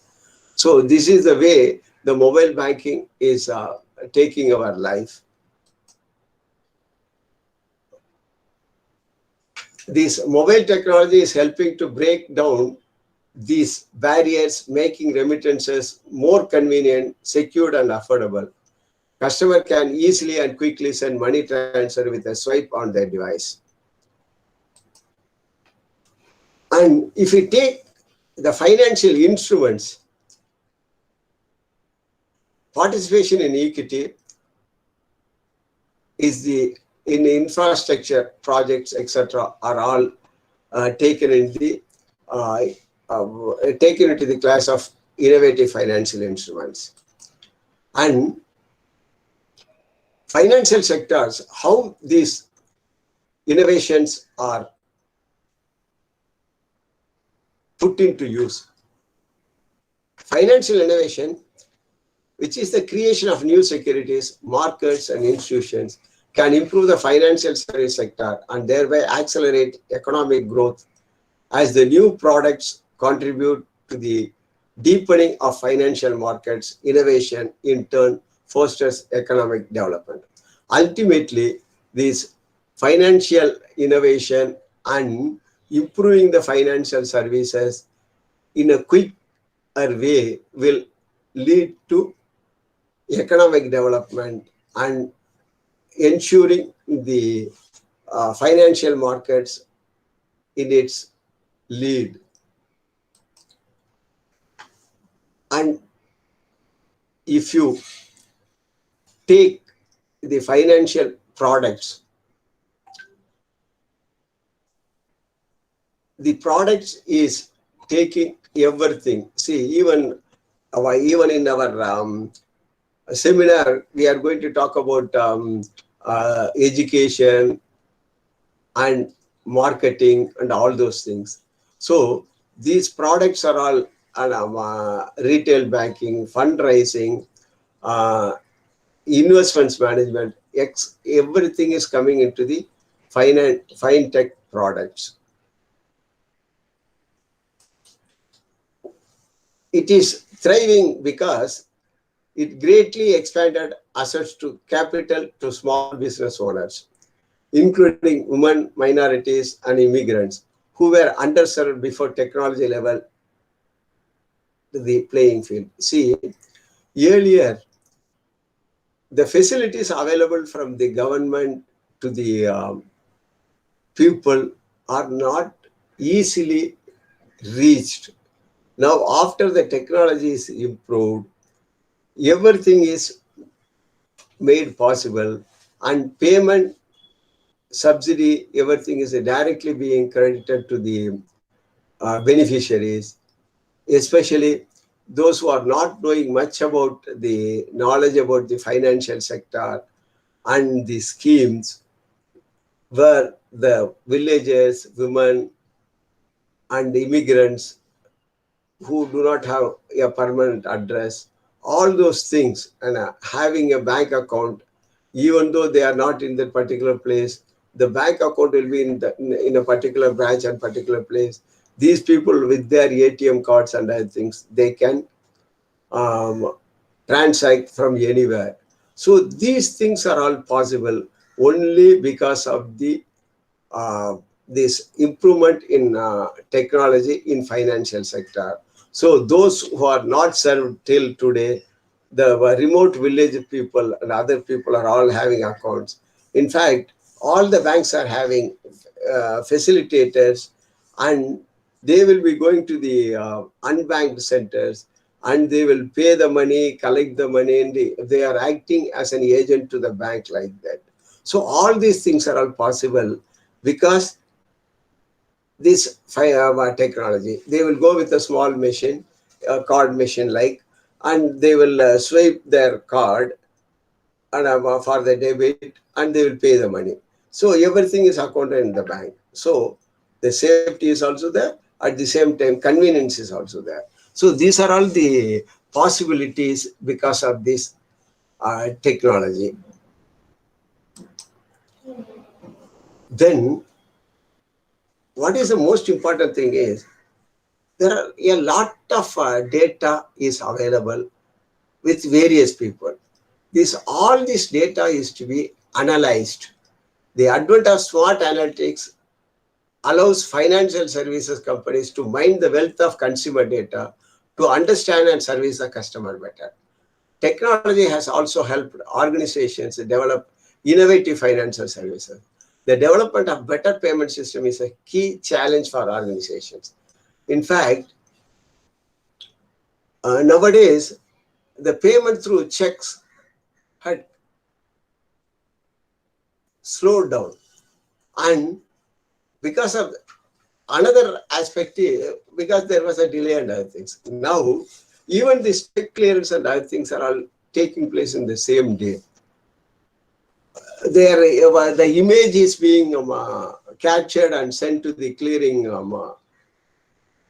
section, and that clearing section presented to the concerned centralized clearing agency, and it is being cleared on the same day. Even outstation checks are all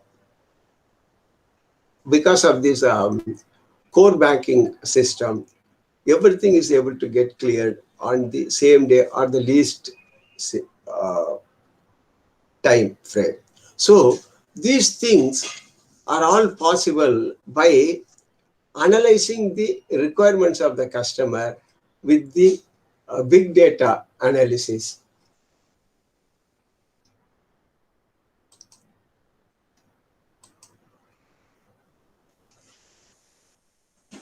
Then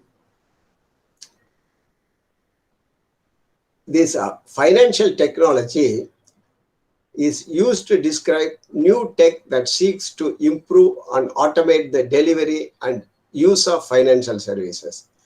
When fintech emerged in the 21st century, the term was initially applied to the technology employed at the back-end systems of established financial institutions. See, earlier, even when I was in the bank, when we first introduced the computers and systems, it was kept as a backend. What we mean is, whatever the data and other things is entered into the customer related persons in the counter will be taken into the server, and it is analyzed for various other purposes.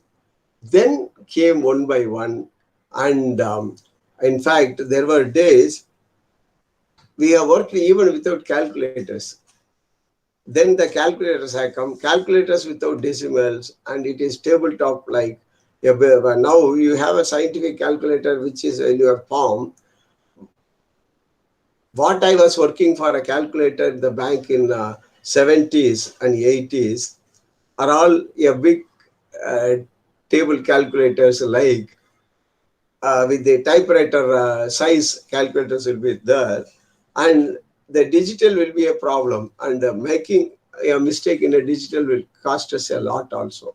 So I can recollect those days, and all those things we were doing it in the back end. Then it had come to the front end. Now everything, even but what is a major drawback, and if you see, is by any chance if the connectivity is lost or the system becomes slow, and you cannot have any of your services.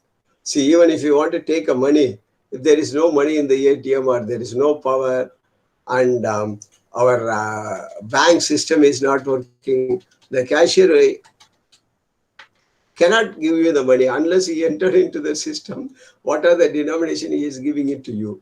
So these are all the drawbacks also, but at the same time, this financial technology had improved a lot in our life.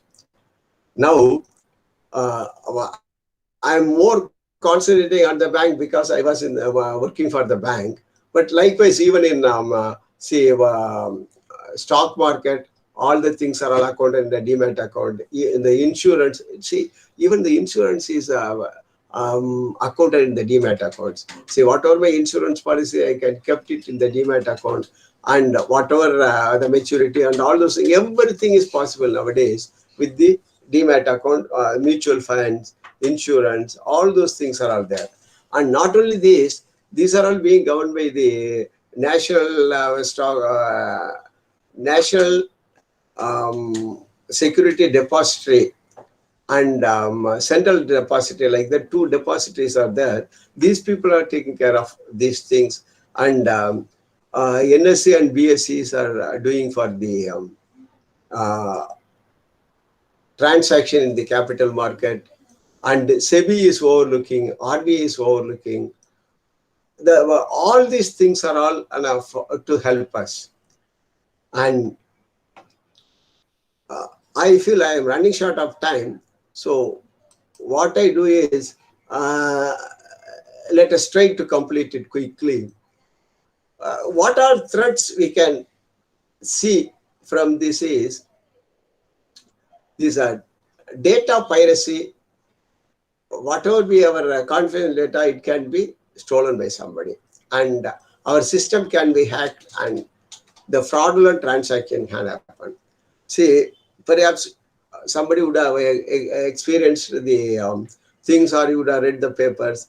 Somebody had asked you to open a link, and you have done, and all the information from your mobile phone had been stolen, and all your money had been taken. So what we should do is, we should be little more careful in not being attracted by the luring speech or the messages or otherwise. We should be very careful in opening any of the messages from our mobile phone, whether it is for us. Sometimes there will be a message, you will be receiving an income tax refund of 80,000. You click the link. Then anyone should think about it, whether we are an income tax assessee, whether we have paid more than 80,000 for the income tax, so that he can refund. Simply they said they are refunding, means we should accept it. It could be right or wrong. So we should be very careful in doing anything. See, all the fraudulent transactions can happen by luring the people and making them to succumb to their ideas, I can say. Then what we can do, the safeguard is, we can see precautions and with a common sense. That's what I said is, when some message is coming, you will be receiving 80,000 rupees income tax refund. You click that and all those things. They will say, you have won the lottery, and you give the particulars. When I won the lottery, all the particulars will be with them, isn't it? Like that, when they say you have been selected for this, that, we should be trying to use some of our common sense, and we should be a little more cautious. And of course, the Reserve Bank of India had come out what we should do, what we should not do. Not only Reserve Bank of India, all the people who are dealing in digitals, they give the guidelines. Don't do this, don't do this. And I keep the password change every now and then. Don't keep the password. Keep the password little complicated and remember it. Do not write it. Don't give the ATM card to the third party. Do not give the ATM PIN number. See, a person who is going to the ATM, if he could not know how to draw it, they can go to the bank and they can ask the people from the bank to help them, rather than asking the person who is standing by our side to help us. Sometimes, see, even I won't find fault with all the people. Many people are all good, but some people are all scrupulous fellows, and they may try to cheat us also. So wherever possible, we should try to be more careful not to give the ATM PIN number. In fact, I can remember the things. Jyoti Basu, when he was Chief Minister of West Bengal, his account was withdrawn by some money, And finally, on an inquiry, it is found out that he had given the car to his driver, and the driver had taken the money for something for himself also. So like that, when we give the card to the others, and we are relying on the others, and we are giving the card number. Say, presume, and I'm instead of myself going to the bank, I'm asking my son to go to the bank, and with my card, he is taking the money. Suppose if he's taking something more also, I may not be knowing. So either I should have the confidence on my son, or my son should be faithful to me to that extent. Otherwise, these things will be there. So ATM card pin and all those things you should not give. And you should not be lured by the incentives or otherwise cash discount, this, that, and all those things. Even if you see, nowadays I am seeing some advertisements in the e-commerce people or even the bank people. Credit card, we are giving 10% instant cash discount with EMI. EMI with no interest rate, they will say. All those things they will say. But interest on EMI will be much more than their discount, number one. Number two is, for EMI transaction also, you will be paying the GST. When you pay the GST, you are paying 18% for the services they are making. Then you can work out, if you work out the cost and the things, whatever they are given the discount or cash and all those things will be lost. So don't go for any EMI transaction just to get the discount. If you are really in need of EMI transaction, go for it. So like this, these are the things which when I mean common sense, I mean only this. So whenever we do certain things, we should think, plan, work, and do the things. Again, that I feel it is 11:30. Now let me come to the question and answer session, and I can say I can answer some of the question if either somebody can unmute and do things, or by chat also they can ask. Everything is otherwise, and I can say thanks.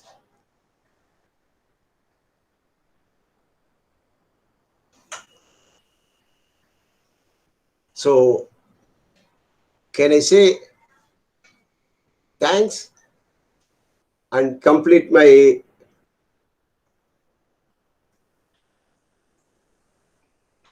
presentation?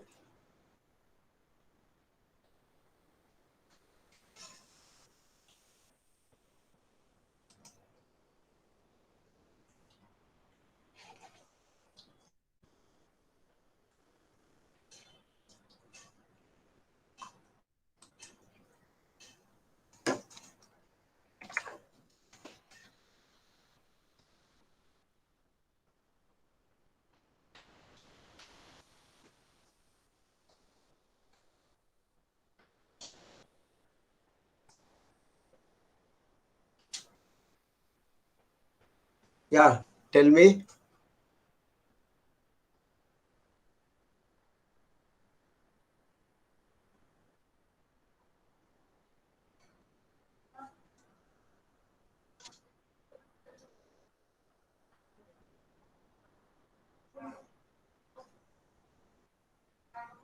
No, see, these are two different concepts. அதாவது privatization அப்படிங்கிறது வேற, இது financial services அப்படிங்கிறது வேற. நான் என்ன சொல்ல வந்தேன் அப்படின்னா, பிரைவேட் ஈக்விட்டி அப்படிங்கிறது சாதாரணமா நம்ம ஈக்விட்டி இதுல ப்ரெசென்ட் பண்ணுவோம். ஸ்டாக் மார்க்கெட்ல போய் we will buy the shares and other things. அதுக்கு பதிலா ஒரு கம்பெனிலயோ ஒரு இதுலயோ நான் தனிப்பட்ட முறையில போய் இன்வெஸ்ட் பண்றேன் இல்லையா, அதாவது அன்லிஸ்டட் கம்பெனிஸ், அந்த மாதிரி இருக்கிறதுக்கு, unlisted companies not coming to the market, அந்த மாதிரி இருக்கவங்ககிட்ட பண்றது தான் நான் பிரைவேட் ஈக்விட்டின்னு மீன் பண்றேன். பிரைவேட்டைசேஷன் அப்படிங்கிற ஏற்கனவே பப்ளிக் செக்டார்ல இருக்கிறத பிரைவேட்டைஸ் பண்றாங்க. அது only through the stock market தான் வரும். ஸோ ரெண்டுமே ஒரு டூ டிஃபரெண்ட் கான்செப்ட். நான் ஃபைனான்சியல் இனோவேஷன்ல பிரைவேட் ஈக்விட்டின்னு சொல்றது பிரைவேட்டைசேஷன் இல்லை. நான் சொன்னது உங்களுக்கு ஓரளவு புரிஞ்சதா? இல்ல புரியுறாப்புல நான் எனக்கு சொல்ல தெரியலையா?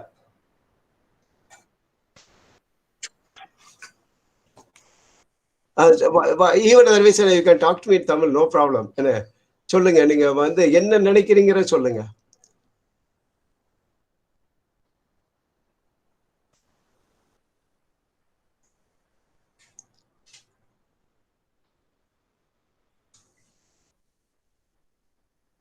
அதுதான் சொல்றேன், அதனாலதான் சொல்றேன். அதான் நான் என்ன சொல்றேன்னா, ஃபினான்ஷியல் அஃபெக்ட் பண்ணாதுங்கிறது தான் இதை சொல்ல வர்றேன். என்ன சொல்ல வர்றேன் அப்படின்னு சொன்னா, சரி, பிரைவேட்டைசேஷன் வரும் பொழுது ஏன்னா கரெக்டான ப்ரைஸுக்கு வந்து நம்மளுடைய ஷேரை விற்கிறோம் அப்படிங்கும்போது எதுவுமே அஃபெக்ட் ஆகாது. நான் இப்போ வந்து ஒரு கம்பெனி வச்சிருக்கேன், ஒரு ஒரு கம்பெனி வச்சிருக்கேன். அதை வந்து பப்ளிக் ஷேர் இஷ்யூக்கு வர்றேன். ஷேர் இஷ்யூக்கு வரும் பொழுது என்ன, மற்றவங்க எல்லாரும் என்கிட்ட இருக்க ஷேரை வாங்கிக்கிறாங்க. நான் இப்போ கவர்மெண்ட் கம்பெனின்னு வச்சுக்கிறேங்க. கவர்மெண்ட் கம்பெனி, இந்த கம்பெனி என்னுடைய கம்பெனியில் உள்ள ஷேரை பூராத்தையும் வந்து நான் மக்களுக்கு கொடுக்குறேன், நிறைய பேர் வாங்கிக்கிறாங்க. அப்படிங்கும்போது it goes from government to private sector. சரியா? Government sector to private sector. அந்த மாதிரி போகும்போது ஃபைனான்ஸ் வந்து அஃபெக்ட் ஆகாது. ஏன் அப்படின்னா, நம்ம அந்த ஷேரை வந்து அந்த இதை விற்கும் போது சாதாரணமாக அந்த ஷேருக்கு என்ன வேல்யூ அப்படின்னு ஒன்று பார்த்துட்டு அதுபடி கொடுப்போம். ஏன்னா அது வந்து பிரைவேட்டைசேஷன், அதாவது பப்ளிக் செக்டார்ல இருந்து பிரைவேட் செக்டருக்கு போறது. ஸோ இது வந்து ஒரு தனி சப்ஜெக்ட். இதுல வந்து ஃபைனான்ஸ் அஃபெக்டே ஆகாது. நான் சொன்னது வந்து ஃபைனான்சியல் இனோவேஷன் அப்படின்னு சொல்லும்போது, ஃபைனான்சியல் வந்து முந்தி சாதாரண ஃபைனான்ஸ்னா என்ன பண்ணுவோம், நம்ம வந்து ஒரு பிஸ்னஸ் பண்ணணும் அப்படின்னு நினைச்சோம்னா நம்ம வந்து நம்ம ஃப்ரெண்ட்ஸு ரிலேட்டிவ்ஸ் இவங்கள்ட்ட வந்து கொஞ்சம் பணம் கொடுங்கன்னு கேட்போம். ஆனால் அப்புறம் போல பேங்க்ல போய் கடை வாங்குவோம். ஸோ இந்த மாதிரிலாம் வந்து பண்ணி நம்ம பிஸ்னஸை இது பண்ணிட்டு நல்ல பெரிய ஆளாக வரும்போது பப்ளிக் இஷ்யூ அது இதெல்லாம் வருவோம் கம்பெனியாக மாற்றி. பட் இப்போ வந்து அந்த லெவலுக்கு போகிறதுக்கு முன்னாடியே சில பேர் வந்து என்ன அந்த நம்ம பண்ணுற கம்பெனியோடைய ப்ராடக்ட் அது இது நம்மளுடைய கம்பெனி இதோடைய ஃபியூச்சர் ப்ராஸ்பெக்டை பார்த்துட்டு நம்ம கம்பெனியில் இன்வெஸ்ட் பண்ணுறதுக்கு வருவாங்க. அவங்க வரும்போது நம்ம வந்து பப்ளிக் ஷேர் இஷ்யூ மாதிரிலாம் போகாமல் ப்ரைவேட்டாக நம்ம 2 பேர்த்துக்குள்ள நீங்கள் எனக்கு பணம் கொடுங்கன்னு, முந்தி வந்து நம்ம ஃப்ரெண்ட்ஸ் அண்ட் ரிலேட்டிவ்ஸ்ட பணம் வாங்குறோம் இல்லையா, அது மாதிரி இந்த ப்ரைவேட் ஆட்கள், நமக்கு சம்மந்தம் இல்லாத சில ப்ரைவேட் ஆட்கள் நம்மளோட வந்து பணம் கொடுப்பாங்க. அவங்க நம்மளை நம்பி நம்மளுடைய சக்ஸஸாக வந்துரும்னு நம்பி கொடுக்குறாங்க. நம்ம சக்ஸஸாக வந்தால் அவங்களுக்கு லாபம், சக்ஸஸாக வரலைன்னா அவங்களுக்கு நஷ்டம். அதான் பிரைவேட் ஈக்விட்டி. அதாவது அவங்க வந்து கடன் கொடுக்கறதுக்கு பதிலாக நம்மளுடைய தொழில்ல முதலீடு போட்டு சேர்ந்துக்கிறாங்கன்னு அர்த்தம். சரியா? Thank you, thank you, nice of you. I'll be happy if some others can ask me also.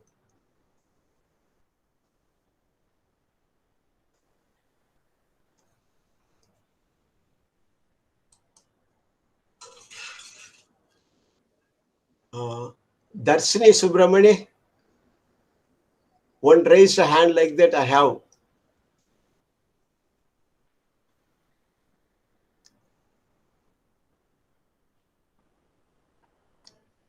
இதான் கேட்கணும்னா கேட்கலாம்.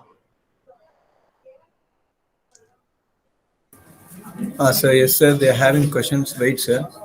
Wait.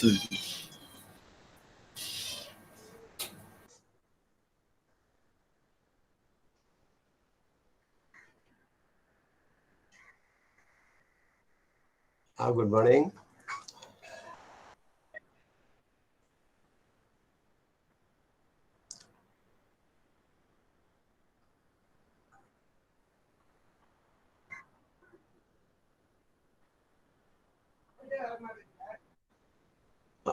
Now they have reduced the sale by T plus 1 day. That is, if I do the transaction, it will be settled maximum by next day.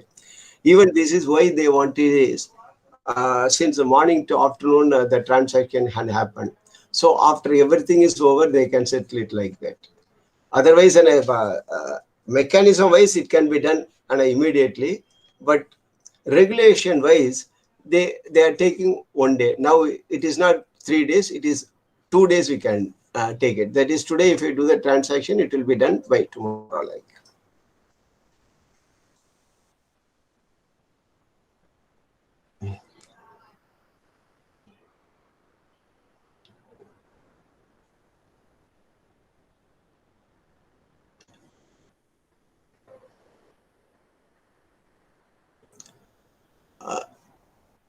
Darshini.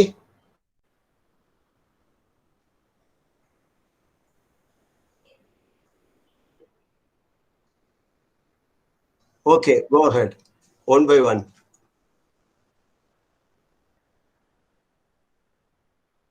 என்னப்பா? Nifty and Sensex. See, Bombay stock exchange மார்க்கெட்ல வந்து சென்செக்ஸ்ன்னு சொல்றாங்க. நிஃப்டின்னு சொல்றது வந்து national stock exchange மார்க்கெட்ல நிஃப்டின்னு சொல்றாங்க. National stock எக்ஸ்சேஞ்சில் வந்து டாப் ட்ரேடட் ஒரு 50 செக்யூரிட்டிஸ் எடுத்துக்கிட்டு அதுல இருந்து ஒரு ஆவரேஜ் பண்ணி ஒரு இதை கொண்டு வர்றாங்க.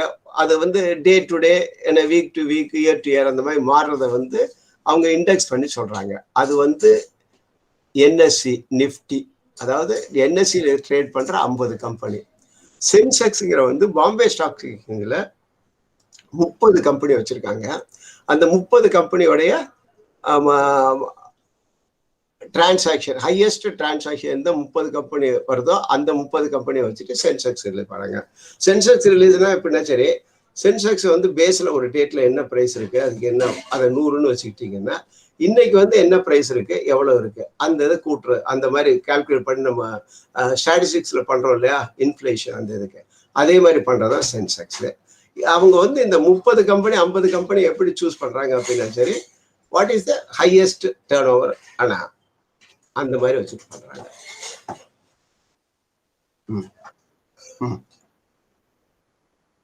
ஆமா, சென்செக்ஸ் சொல்றாங்க, பேர் தான்ப்பா, வேற ஒண்ணுமே இல்லை. 50, அதாவது என்எஸ்சி 50 அப்படின்னு சொல்றத வந்து சுருக்கமா நிப்டின்னு மாத்திட்டோம், அவ்வளவுதான். அதாவது just it is namesake, அவ்வளவுதான். இப்போ வந்து இப்போ நான் உன்னுடைய பேரை வந்து நான் வந்து ஸ்கிரீன்ல வந்து அரவிந்த் தேவன் படிக்கிறேன். நான் வந்து உன்னை வந்து அரவிந்த்னு கூப்பிடலாம், இல்ல தேவனு கூப்பிடலாம். அந்த மாதிரி அவன் வந்து என்எஸ்சி 50 அப்படிங்கிற வந்து நிப்டி அப்படின்னு மாத்திட்டான், அவ்வளவுதான்.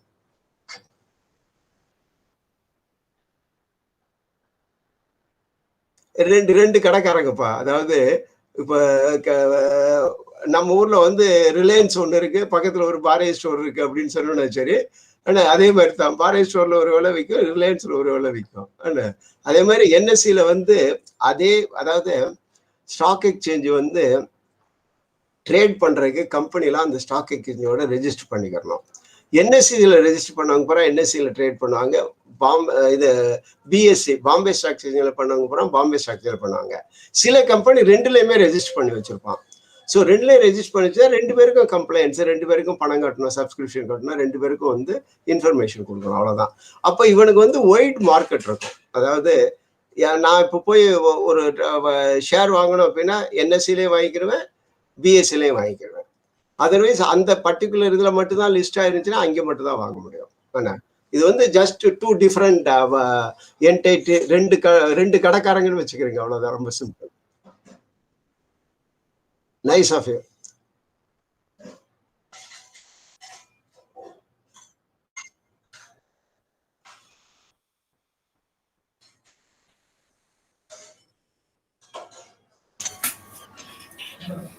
Thank you, students. Yes, sir. I want to use this note to thank you for that extraordinary presentation that you gave. It was simple yet extraordinary, profound, and effective. Sir, we look forward to having you again in our next series, and for this we remain grateful. Thank you, sir. Thank you always, and I am with your college and your service.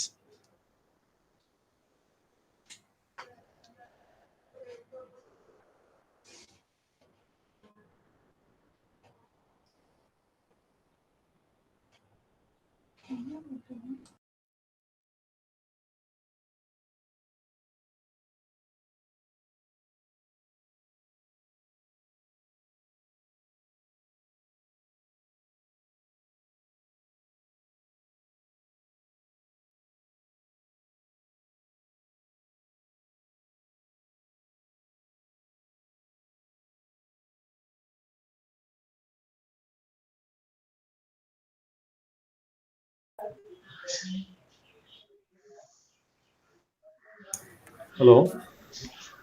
Sir, Yes, ma'am. let's move on to the second technical session on this topic of vision and strategy of digital education. Before that, I invite Professor R. Vishwanathan to introduce the resource person for this session. Good morning to everyone. It's my immense pleasure to welcome S. Bhaskaran, who is a HR specialist and trainer.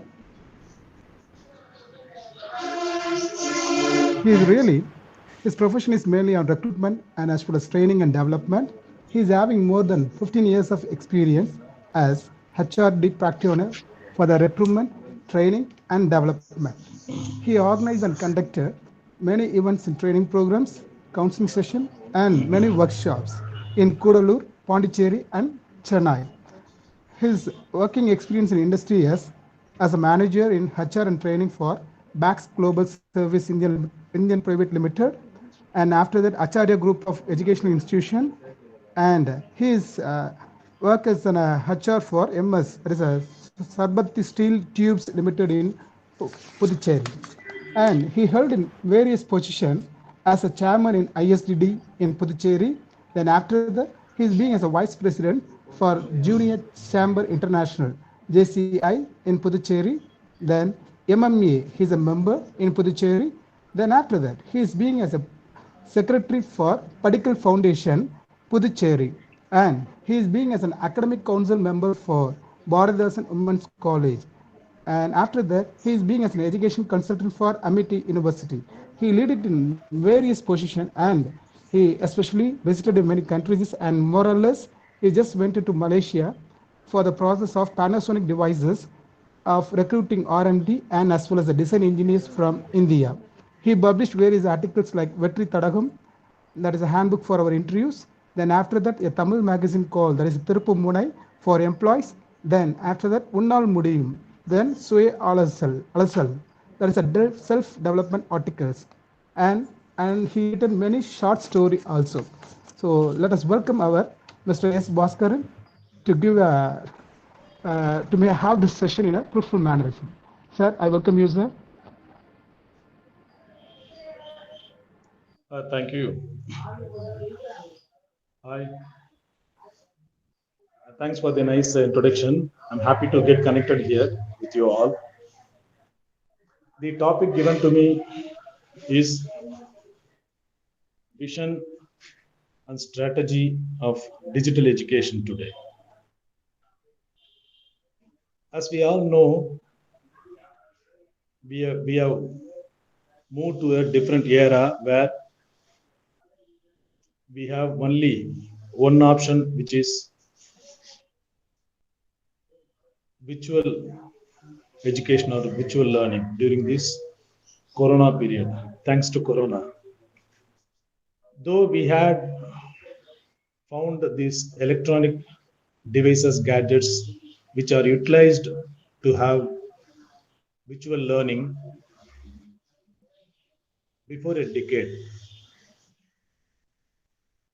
we just have started using these gadgets or electronic devices or virtual or online learning only after the inception of this COVID-19 in 2020 March, from 2020 March. Though we have some restrictions or negativities in this virtual learning or online education, digital education, we have multiple positive points which have to be noted for the self-development or one's career upgradation. I have seen many youngsters, freshers, who effectively utilized this lockdown corona period for their career upgradation through this virtual learning. I met one guy in my recruitment office couple of months ago. He just finished his engineering degree during the last year, 2020, when the corona was active. He was at home almost for a year, but he was not quite. He started learning many things which are related to his domain and not related also. When I saw his profile, I was really shocked because he had mentioned more than 100 certificate online courses which he has undergone during this lockdown period. This is how one should be. People, those who are looking for a job, freshers, job aspirants, must utilize the time effectively. This virtual learning is a very good gift given to us by the science and technology, which we did not use at all for the past almost 1 decade. But when some pressure comes, when corona was taking over the world across, we realized that this is the time we should equip ourselves with the available sources. The available sources were only this online education or virtual learning. You can learn many things by using your smartphone. I always ask one thing to all the freshers who walk into our office to submit their resumes. How do you use your smartphone for your career upgradation? 99% of the youngsters, college students, freshers, they don't use their smartphone for their self-development, personality development, career upgradation, or online learning. They are simply using it. I'm not pointing out here about the negativities of this current generation. I would like to emphasize that how you should utilize the resources available to you for your upgradation. Being at home, we think that we can't do anything since our doors are locked, but still we can do many things by using our smartphone for our career upgradation. How many of us do this? That is a question today. We know very well that this smartphone gives me whatever I want, positive and negative as well. But how many of us utilize our smartphone for our development? I always ask freshers, after completing your degree, after you walked out from your college, have you seen in your mobile that how many recruitment consultants are available in your city or nearby your city? How many industries which are related to your core domain? For example, you are BE mechanical or BCom graduate. BCom graduate, they are meant for the accounts or finance functions or costing functions. How many BCom freshers have seen in their smartphone that how many industries are having accounts openings? How many training institutes for Tally course? How many institutes are providing GST online courses? How many recruitment consultants are there? When we studied during 90s and during 90s, after completion of our college, if I want to submit my resume to a college, resume to an industry, I don't have any other go. I have to walk out from my house. I have to go to the company. I have to submit my resume in person. No other go. Even the mails were not there that much. We were working on papers. But now we are into a scientific era where we have ample of opportunities to submit one resume. For example, if you want to, if you type in your mobile, how many HR consultants, recruitment consultants are there in your nearby your city, nearby your hometown. Just log on to their homepage of their website. Just try to study their website, whether they are qualified enough, whether they are educated, how many years they have been working in the recruitment field, and just call them, get an appointment, go and meet them in person, submit your resume. They may ask some questions to you. Try to answer. If not, you say you don't know. Having the discussion with them, after having the discussion with them, you will definitely have an idea what are the questions will be asked and how to be prepared for an interview. What are the available opportunities for your domain? But most of the students, freshers, they are using the smartphone for their entertainment, listening songs, something like that. Okay, entertainment is also important for our life. Stress management.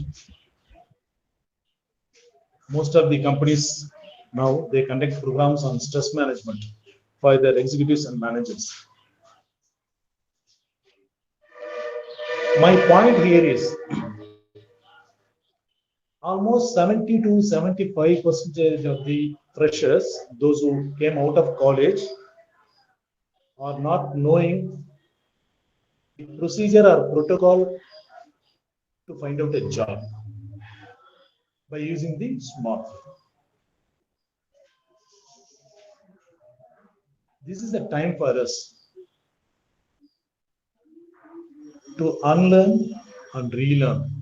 Unlearn the past and relearn the current and future things which are required for the current and future. Your CV, your curriculum vitae, your resume or your biodata, whatever you call it, that should contain the complete particulars about you. It's like a mirror, it has to show you completely. Forward your CV as much as possible to the recruitment consultants, industries which are nearby or far away from your home. Circulate your CVs to your friends as well as to your seniors. You can get a job as much as possible, as early as possible, when you flow to the CV more. Using the smartphone, you can learn ample of subjects which are related to your domain or sometimes which may not be related to your domain also. For example, the BCom students, I asked this question to all BCom students. Just tell me what you know about GST, Goods and Service Tax. They do not know. At least once you get into the final year, that is a time you should learn how to apply for a job or how to upgrade yourself. At least after coming out of your college, you should narrate yourself into a right career path. For that, you need to utilize your smartphone effectively. Like Facebook, we professionals have a network called LinkedIn. How many students are budding professionals, freshers, those who came out of college, or having account with the LinkedIn? Once you get into the LinkedIn page, you will know about the professionals, how to design your CV, what are all the necessary skills which are required to become a professional, accounts, finance, HR, marketing, whatever it is. So having some rapport with the senior professionals through the LinkedIn, I think every college students and fresher will have WhatsApp and Facebook in their phone, but certainly not LinkedIn. It is supposed to be. LinkedIn is also to be installed in your smartphone. Whenever you are free, just log on to LinkedIn. Try to understand who are all there. For example, you take one CV, you take one profile. For example, there is one X or Y. He is a senior professional. He is a CFO, Chief Financial Officer in a XYZ Limited company. Just log on to his page, LinkedIn page. See his profile. Where did he study? How did he reach this level? After his education, where he was, which was his first employer, how many years he has stayed with the first employer, who was his second company, which one was his third employment, next employment, how many years he has spent there, what are the key skills of that profile. You can see all that. If possible, you can ask them to get connected with you. If you have any doubts, you can ask them.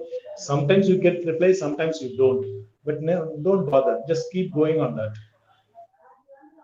Have some network along with your friends through LinkedIn. Search your job through LinkedIn. Send your CV through LinkedIn. Today, I am seeing many youngsters who are forwarding their profile through WhatsApp to me. When I see some of them, I really feel bad and feel shocked because many of them are hesitating to face the reality. Yes, they hesitate to face the reality. When I float a requirement, my officer requirement, for example, I'm looking for an HR executive, BCom or MBA, blah, blah, 2-3 years experience in HR skills, all that. He sees my message, somehow he gets my message and he forwards his latest CV to me. I just go through the profile. Seems to be okay for my requirement. I reply to him through WhatsApp. Hi, please call me back. He never calls. He sees the profile, he has seen the requirement, and he has forwarded his profile to me through WhatsApp. But when I ask him to call me, he is not calling. He keeps chatting with me. Sir, what is the requirement? Where is the vacancy? How much salary will the company pay? Whether it is in shift. Those kind of, he keeps asking so many questions. Sorry, I don't have the time to reply, but still, I sometimes when I'm free, I used to advise him, or I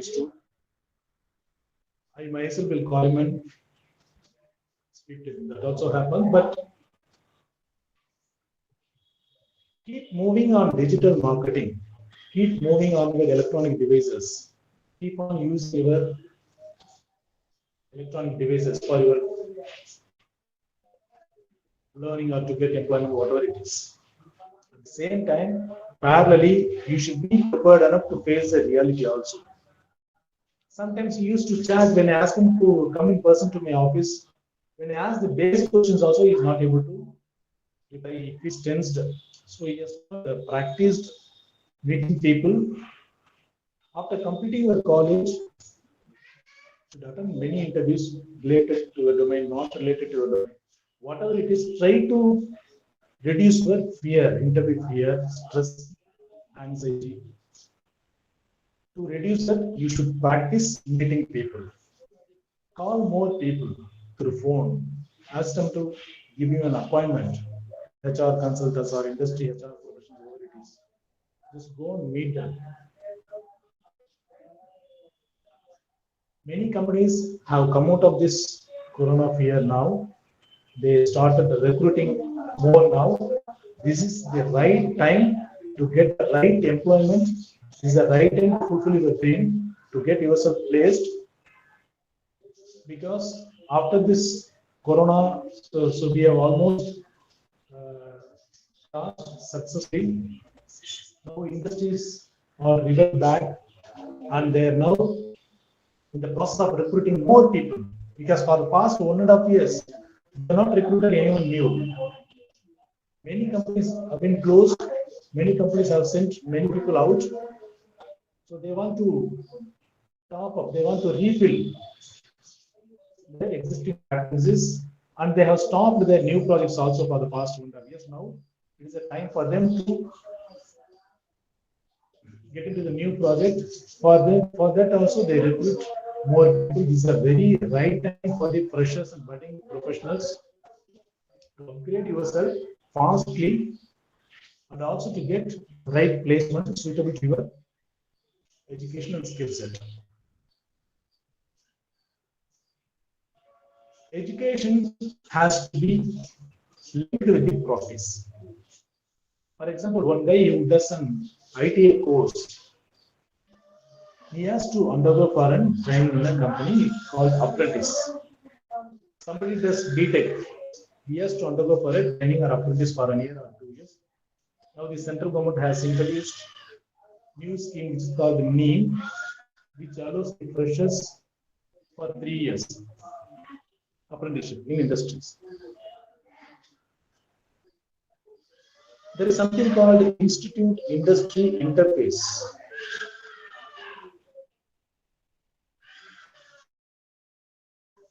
There is something called Institute Industry Interface, which is very much missing,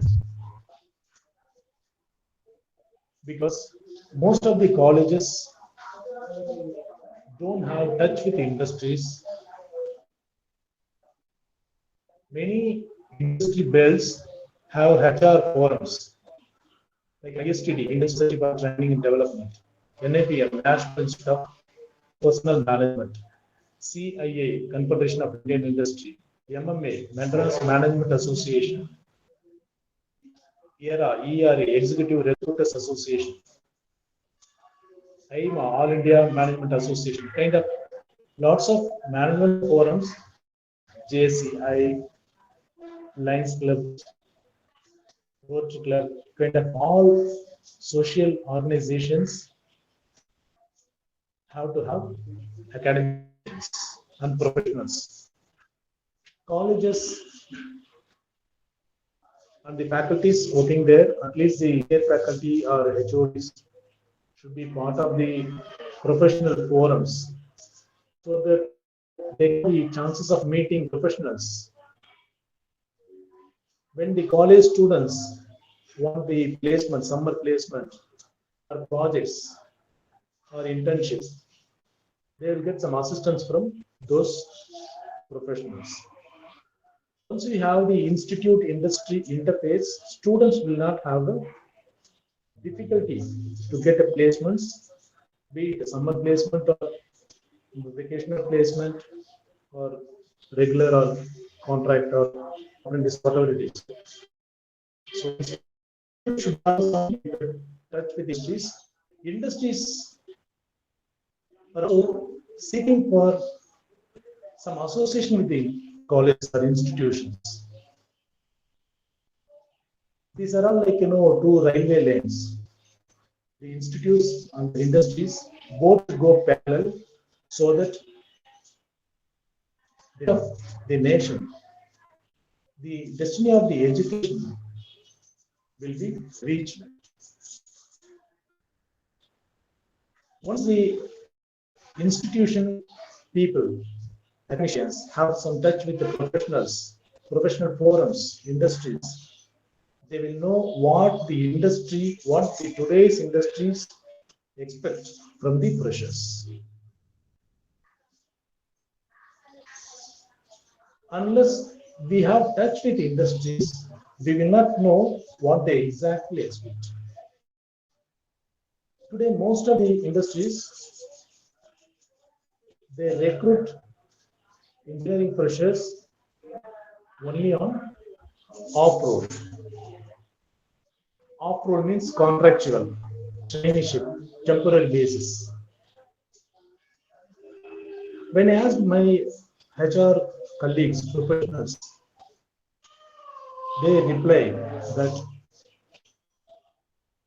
the engineering quality of the education, engineering colleges are not as we expect.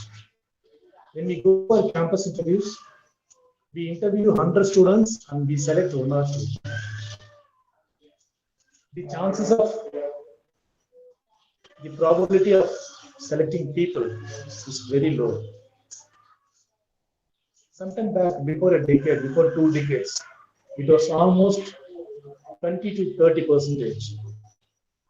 We have very drastic slash down on this.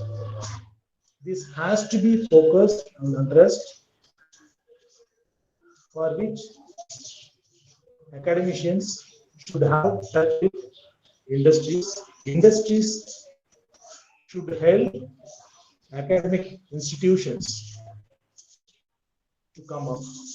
Industries should give hands to academic institutions to come up, to elevate the students, to upgrade the students on their career. It will help the industry for the knowledge transformation.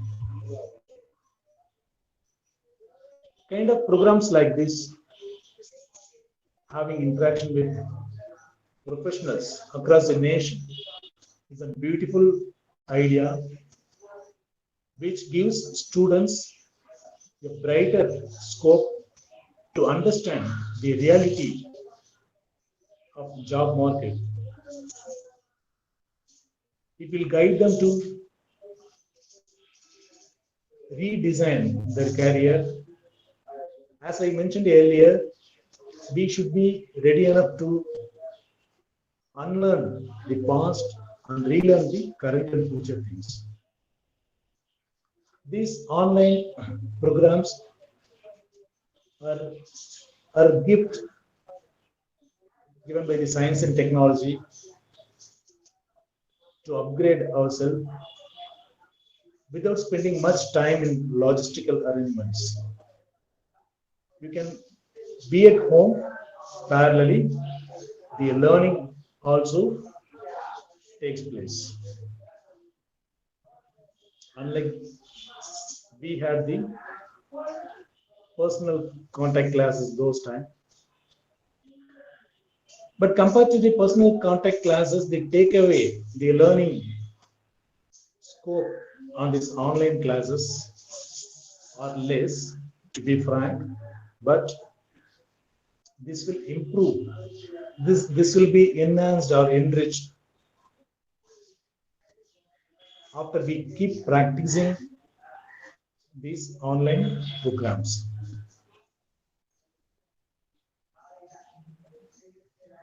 Hence,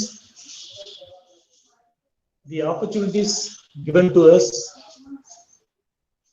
by this electronic media, digital learning. I always say digital learning means digital learning. Digital learning is digital learning. So we should understand the current industry's expectations, and also we should identify the potential opportunities. We should identify the potential opportunities through this online medium. Learning doesn't have end. Learning is a destinationless journey. There's no destiny for learning. The two freshers,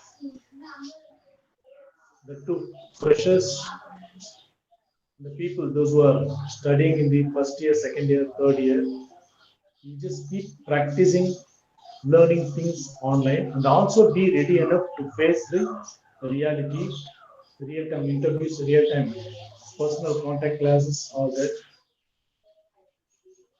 We cannot have all the time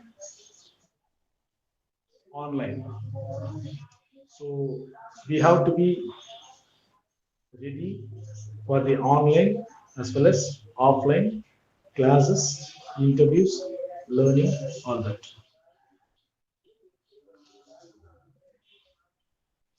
Dear students, you can reach me at 9944025608 anytime for any query, any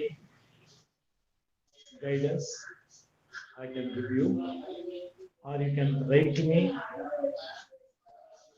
through mail DEEHRCON@yahoo.com. Use the online resources positively for your career upgradation, for your studies, for your learning, for your self-development and personality development.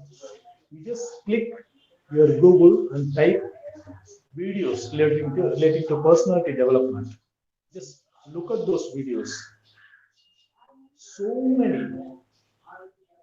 beautiful videos are there which shows how to develop your personality, how to develop your internal personality as well as external personality. What are the questions which are raised during the interviews for a fresher, BCom fresher or BSc chemistry, BBA, BTech mechanical, whatever it is, you just type in Google that questions asked to a BCom fresher during the interview. You see how many questions are there, how many links you get connected, and how many YouTube videos are there. Just try to utilize all this and keep practicing. Practice makes men perfect. So just keep practicing. Don't be afraid to face the reality, because once you come out of college, you come to the real world, which has more challenges, challenging tasks. You go for an interview, along with your around 10 to 15 people will be there. Only one vacancy will be there. So you should be in the position to contest with those 10 to 15 people. So take more challenges and be vibrant, get going, get placed in good companies soon. Thank you so much. Thank you. Thanks for the opportunity. Arul Anandar College. Thank you so much.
Yes, students and professors, kindly wait for a few minutes. I think maybe he's having some technical issues. He will join shortly. Just wait for a while.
Hello, sir.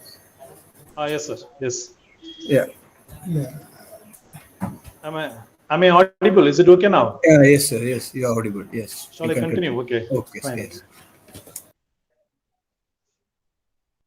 Yeah, sorry for the inconvenience. There was a network issue. So the freshers today, they have to be equip themselves to face the reality and also the digital learning and digital earning. Once you practice more through digital learning, you spontaneously hesitate to face the reality. Hence, I always advise the students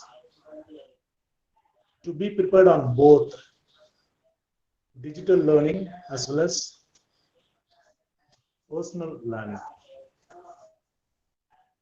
Because once you get a job, once you practice more in the digital learning, you always do some online course, online you approach all your friends, you take all online courses, you always be online, but you don't come out of your house, you don't face the world and you don't face the real world,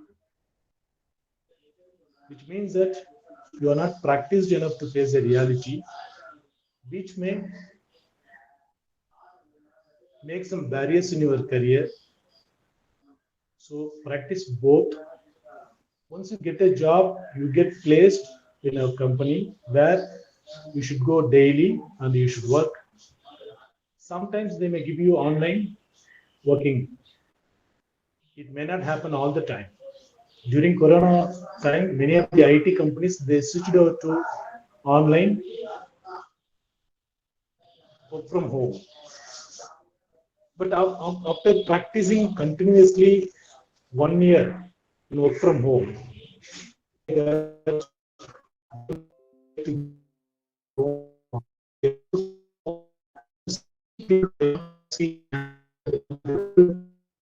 to work with the people in the organization, not in the home. This is what the feedback of many people, those who work from home during the past almost 2 years. Hence, work from home pattern may help you to some extent, but to practice physical learning also, like taking books in hand and reading newspapers, visiting your library nearby to your home, visiting the consultants' offices which are located in your hometown, visiting industries which are located nearby your place. These kind of physical visits will make you more stronger than online, because we can't be online all the time. Now this corona has made us to be online almost for the past 1.5 years or 2 years, but still we have a long way to go. This long way may contain online living as well as offline living. Once you practice more in the online, I pointing out again, you hesitate to face the reality, hence you just practice real interviews and online interviews both. Don't hesitate to meet people in person. Meeting people gives you more confidence, more learning.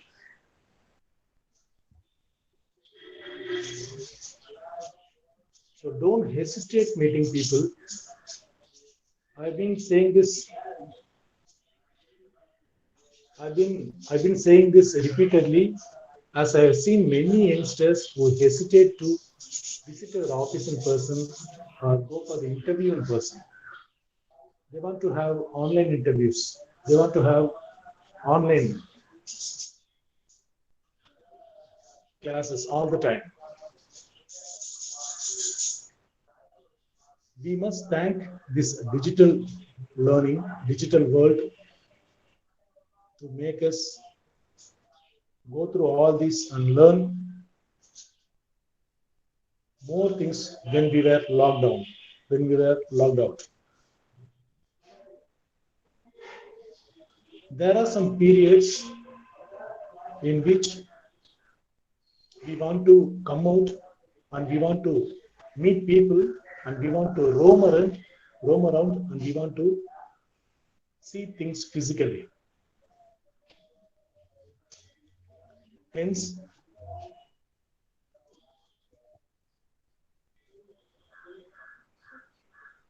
being with online, chatting with friends, using social networking through a smartphone are equally important, and we should have some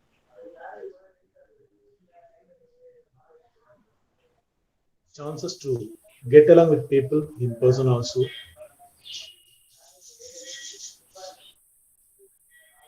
We should have two kinds of lives.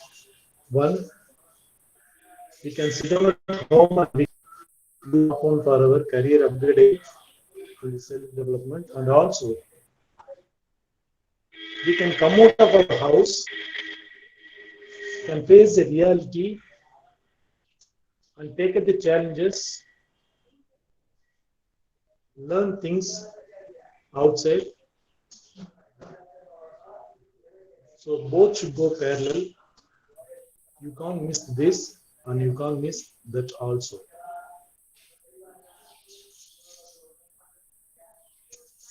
We do not know what is going to happen tomorrow. Thank God on nature, which has helped us to come out of this COVID-19 consistently. Should not happen again. If at all we get locked once again, so even that time we cannot keep ourselves idle for a long time. Keep watching movies, keep watching our entertainment parts. And you should know how to utilize your smartphone, which you have it as your third hand in your body. How to utilize it effectively for your self-development, personality development, and get ready to face the tomorrow.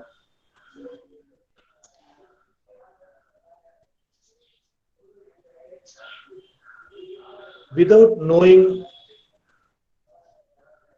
the conditions which are present in the reality, you keep moving.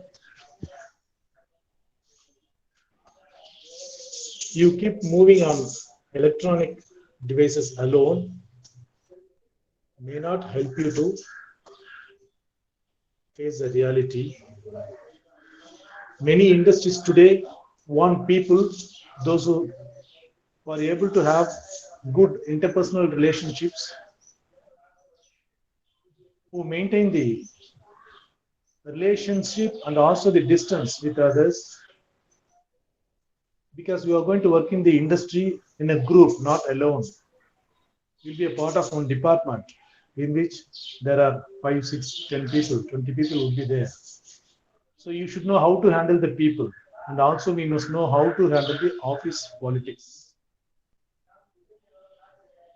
To face these kind of real-time politics,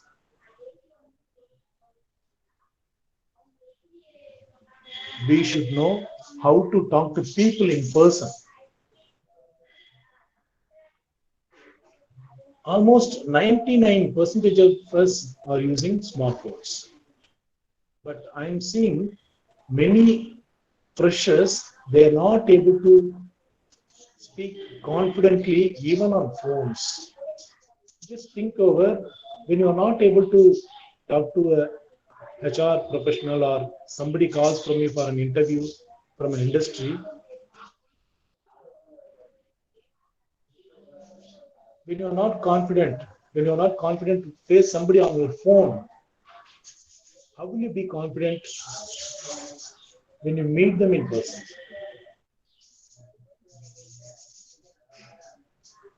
So use the phone effectively.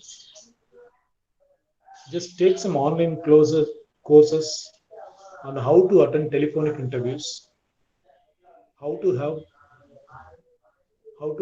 telephonic interviews, how to face the telephonic interviews or online interviews, and also check out how to face the real-time personal interviews. When you are able to face your personal interview confidently, you can very easily face the telephonic interview. When you are not able to face your telephonic interview, I'm sure that you cannot face the personal interview. But when you are able to face the telephonic interview, it is not assured that you will handle the personal interview confidently. That's what I'm saying. You always be prepared for the reality so that the online things, online learnings can be done at any point of time, whenever you wanted to have. So always be prepared to face the reality, meet more people, talk to more people, those who visit your house as relatives or neighbors. Just talk to them, welcome them, talk to them. These are all the practices which you are giving to yourself at your home. Talking to somebody freely without any hesitation. Take one subject, just discuss with them. Kind of physical preparation will make you to be more confident on online preparation. But online preparation will not make you be confident on physical preparation. That's why I always advise my students to be prepared for the personal interviews, not telephonic online interviews. Sometimes we used to have a telephonic discussion with a fresher. He speaks very confidently. He answers whatever questions I throw.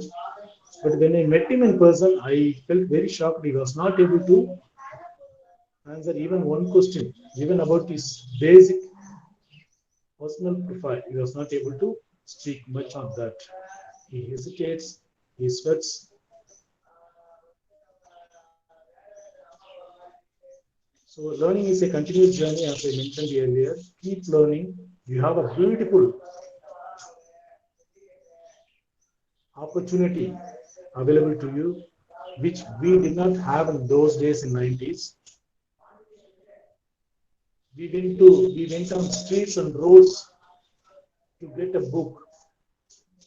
We visited many libraries.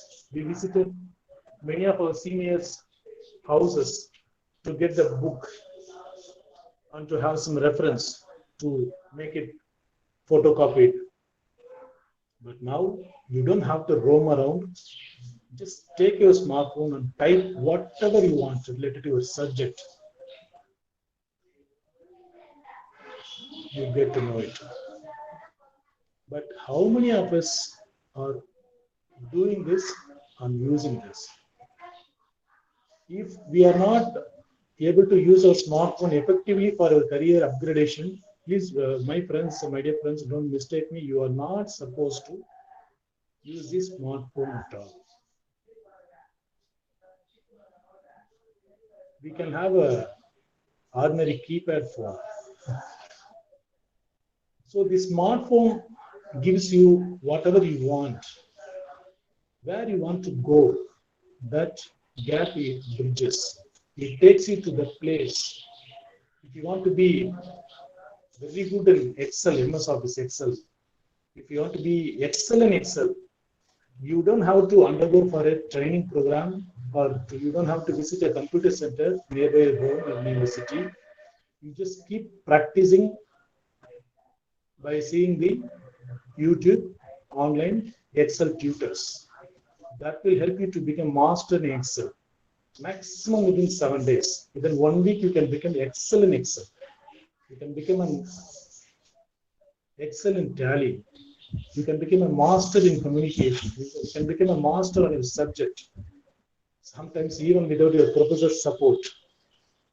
You get everything online, but we are not using the phone in that perspective. That is the issue today. Since we all have got smartphones in our pocket, we are hesitating. Sorry, we are not knowing how to use it. When I give the phone to a small kid, it goes to all toys pages or games or that. But when it is given to a person who is educated, who is a graduated, who is looking for a job, he should, the first question he should type in his smartphone Google is, what are the available opportunities available for a graduate in this place? What are the industries which are looking for a graduates like me? What are the questions during the interview? Those kind of things to be typed and seen. I have seen many youngsters, those who came out of college, I raised this question. They say no, they have not seen their phone.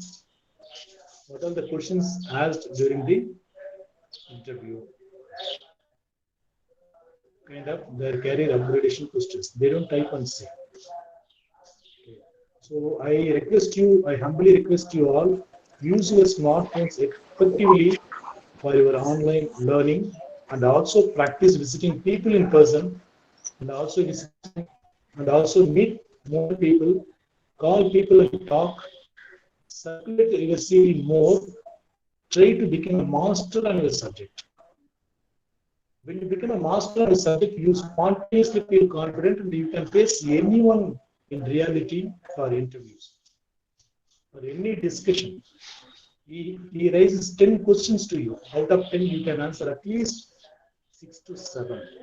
When I ask 10 questions to you during the interview, you don't say anything and you are not able to answer even one or two, the chances of getting selected in interviews is comparatively lower, very low.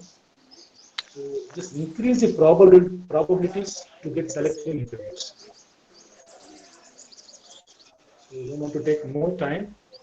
I repeat, practice online as well as practice the reality of it. Thank you so much.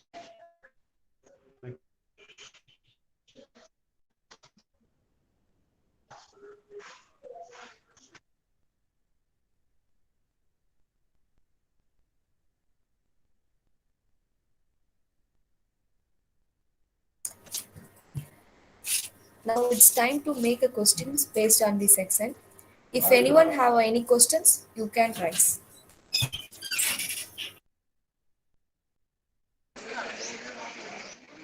Sir, my question is, in case of technical oriented education, how is it possible to private a perfect practical knowledge, for example, engineering information technology?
Student, can you please raise the question again? Sorry for interruption. Yeah. You can raise your questions even in Tamil. Don't hesitate to speak in Tamil. Tamil is my mother tongue. Feel proud to speak in Tamil. Yeah, please go ahead. Sir, my question is, in case of technical oriented education, how is it possible to private a perfect knowledge, for example, engineering information technology? Okay. You can upgrade your technical knowledge by using your online course. There are a lot more technical courses are available in your online classes. There are many YouTube tutors which are helpful to you. You can simply log on to Google and type whatever technical title which you are looking at. You just type it up in your Google. You will get a lot of inputs and tutors in YouTube. During the interviews, one thing I assure you, during the interviews, 99% of the interviews, they don't raise too much in-depth questions to the freshers. When the freshers are attending the interviews, most of the interviews ask very basic questions which are related to the technicalities. your engineering, mathematics, commerce, whatever it is. For example, a BSc chemistry graduate, we used to ask, what is pH? What is the valency of carbon? Define valency. What is atomic number? What is atomic mass? Kind of basic definitions and basic questions are thrown in interviews. You don't have to prepare too much in depth on your technical subject, but when they ask you any in-depth question, if you say no, that is not going to affect the interview result.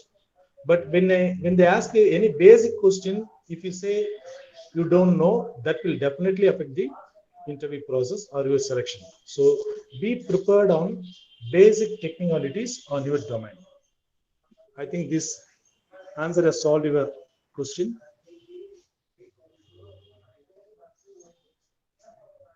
Any other question? Thank you, sir. Yeah, thank you.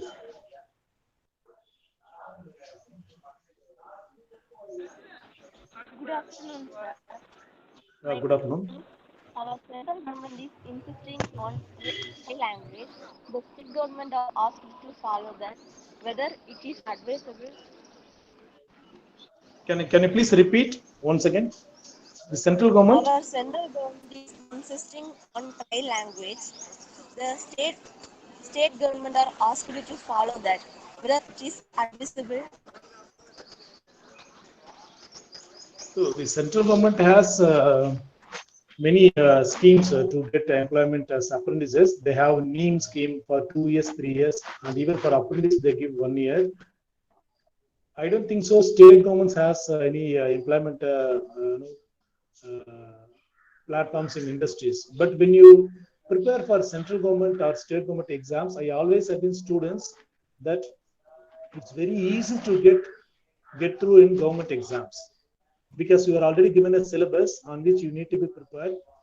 Just log out your door and just be at your home for 3 months or 4 months.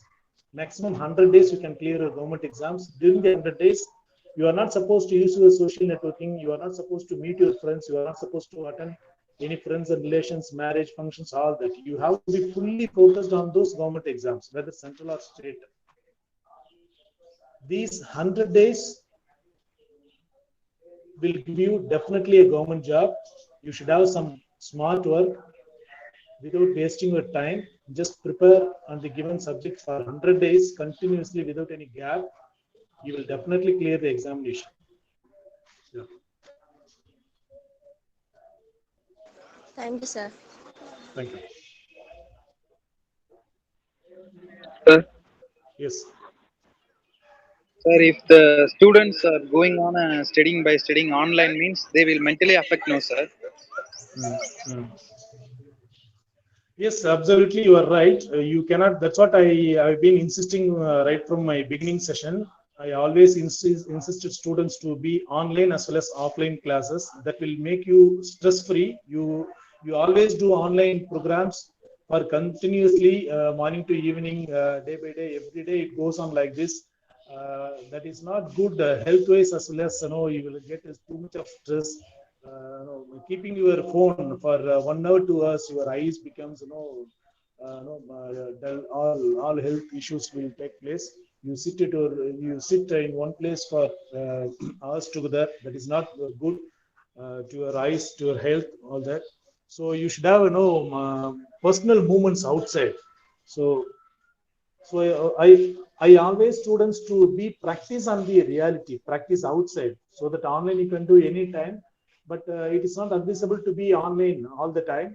So I think you should know the limit of having, but personal contact class also you can have all the time, but you cannot have online classes all the time, be online all the time. So that's what I always advise students to be, practice the reality as well as online. Thank you. Thank you, sir. Any other question?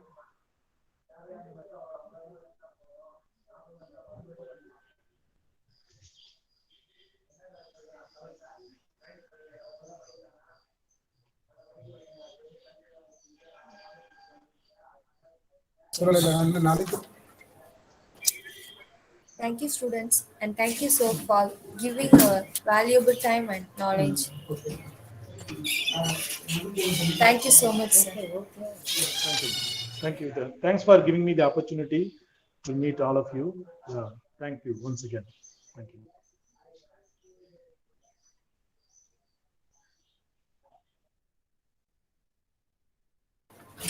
The students and the professors and all the delegates, now we shall have our lunch break. And again, we will join the same link sharply at 1:55. Now we shall have our lunch break, and again, we will join the same link sharply at 1:55 for our third session. Thank you all. Thank you so much.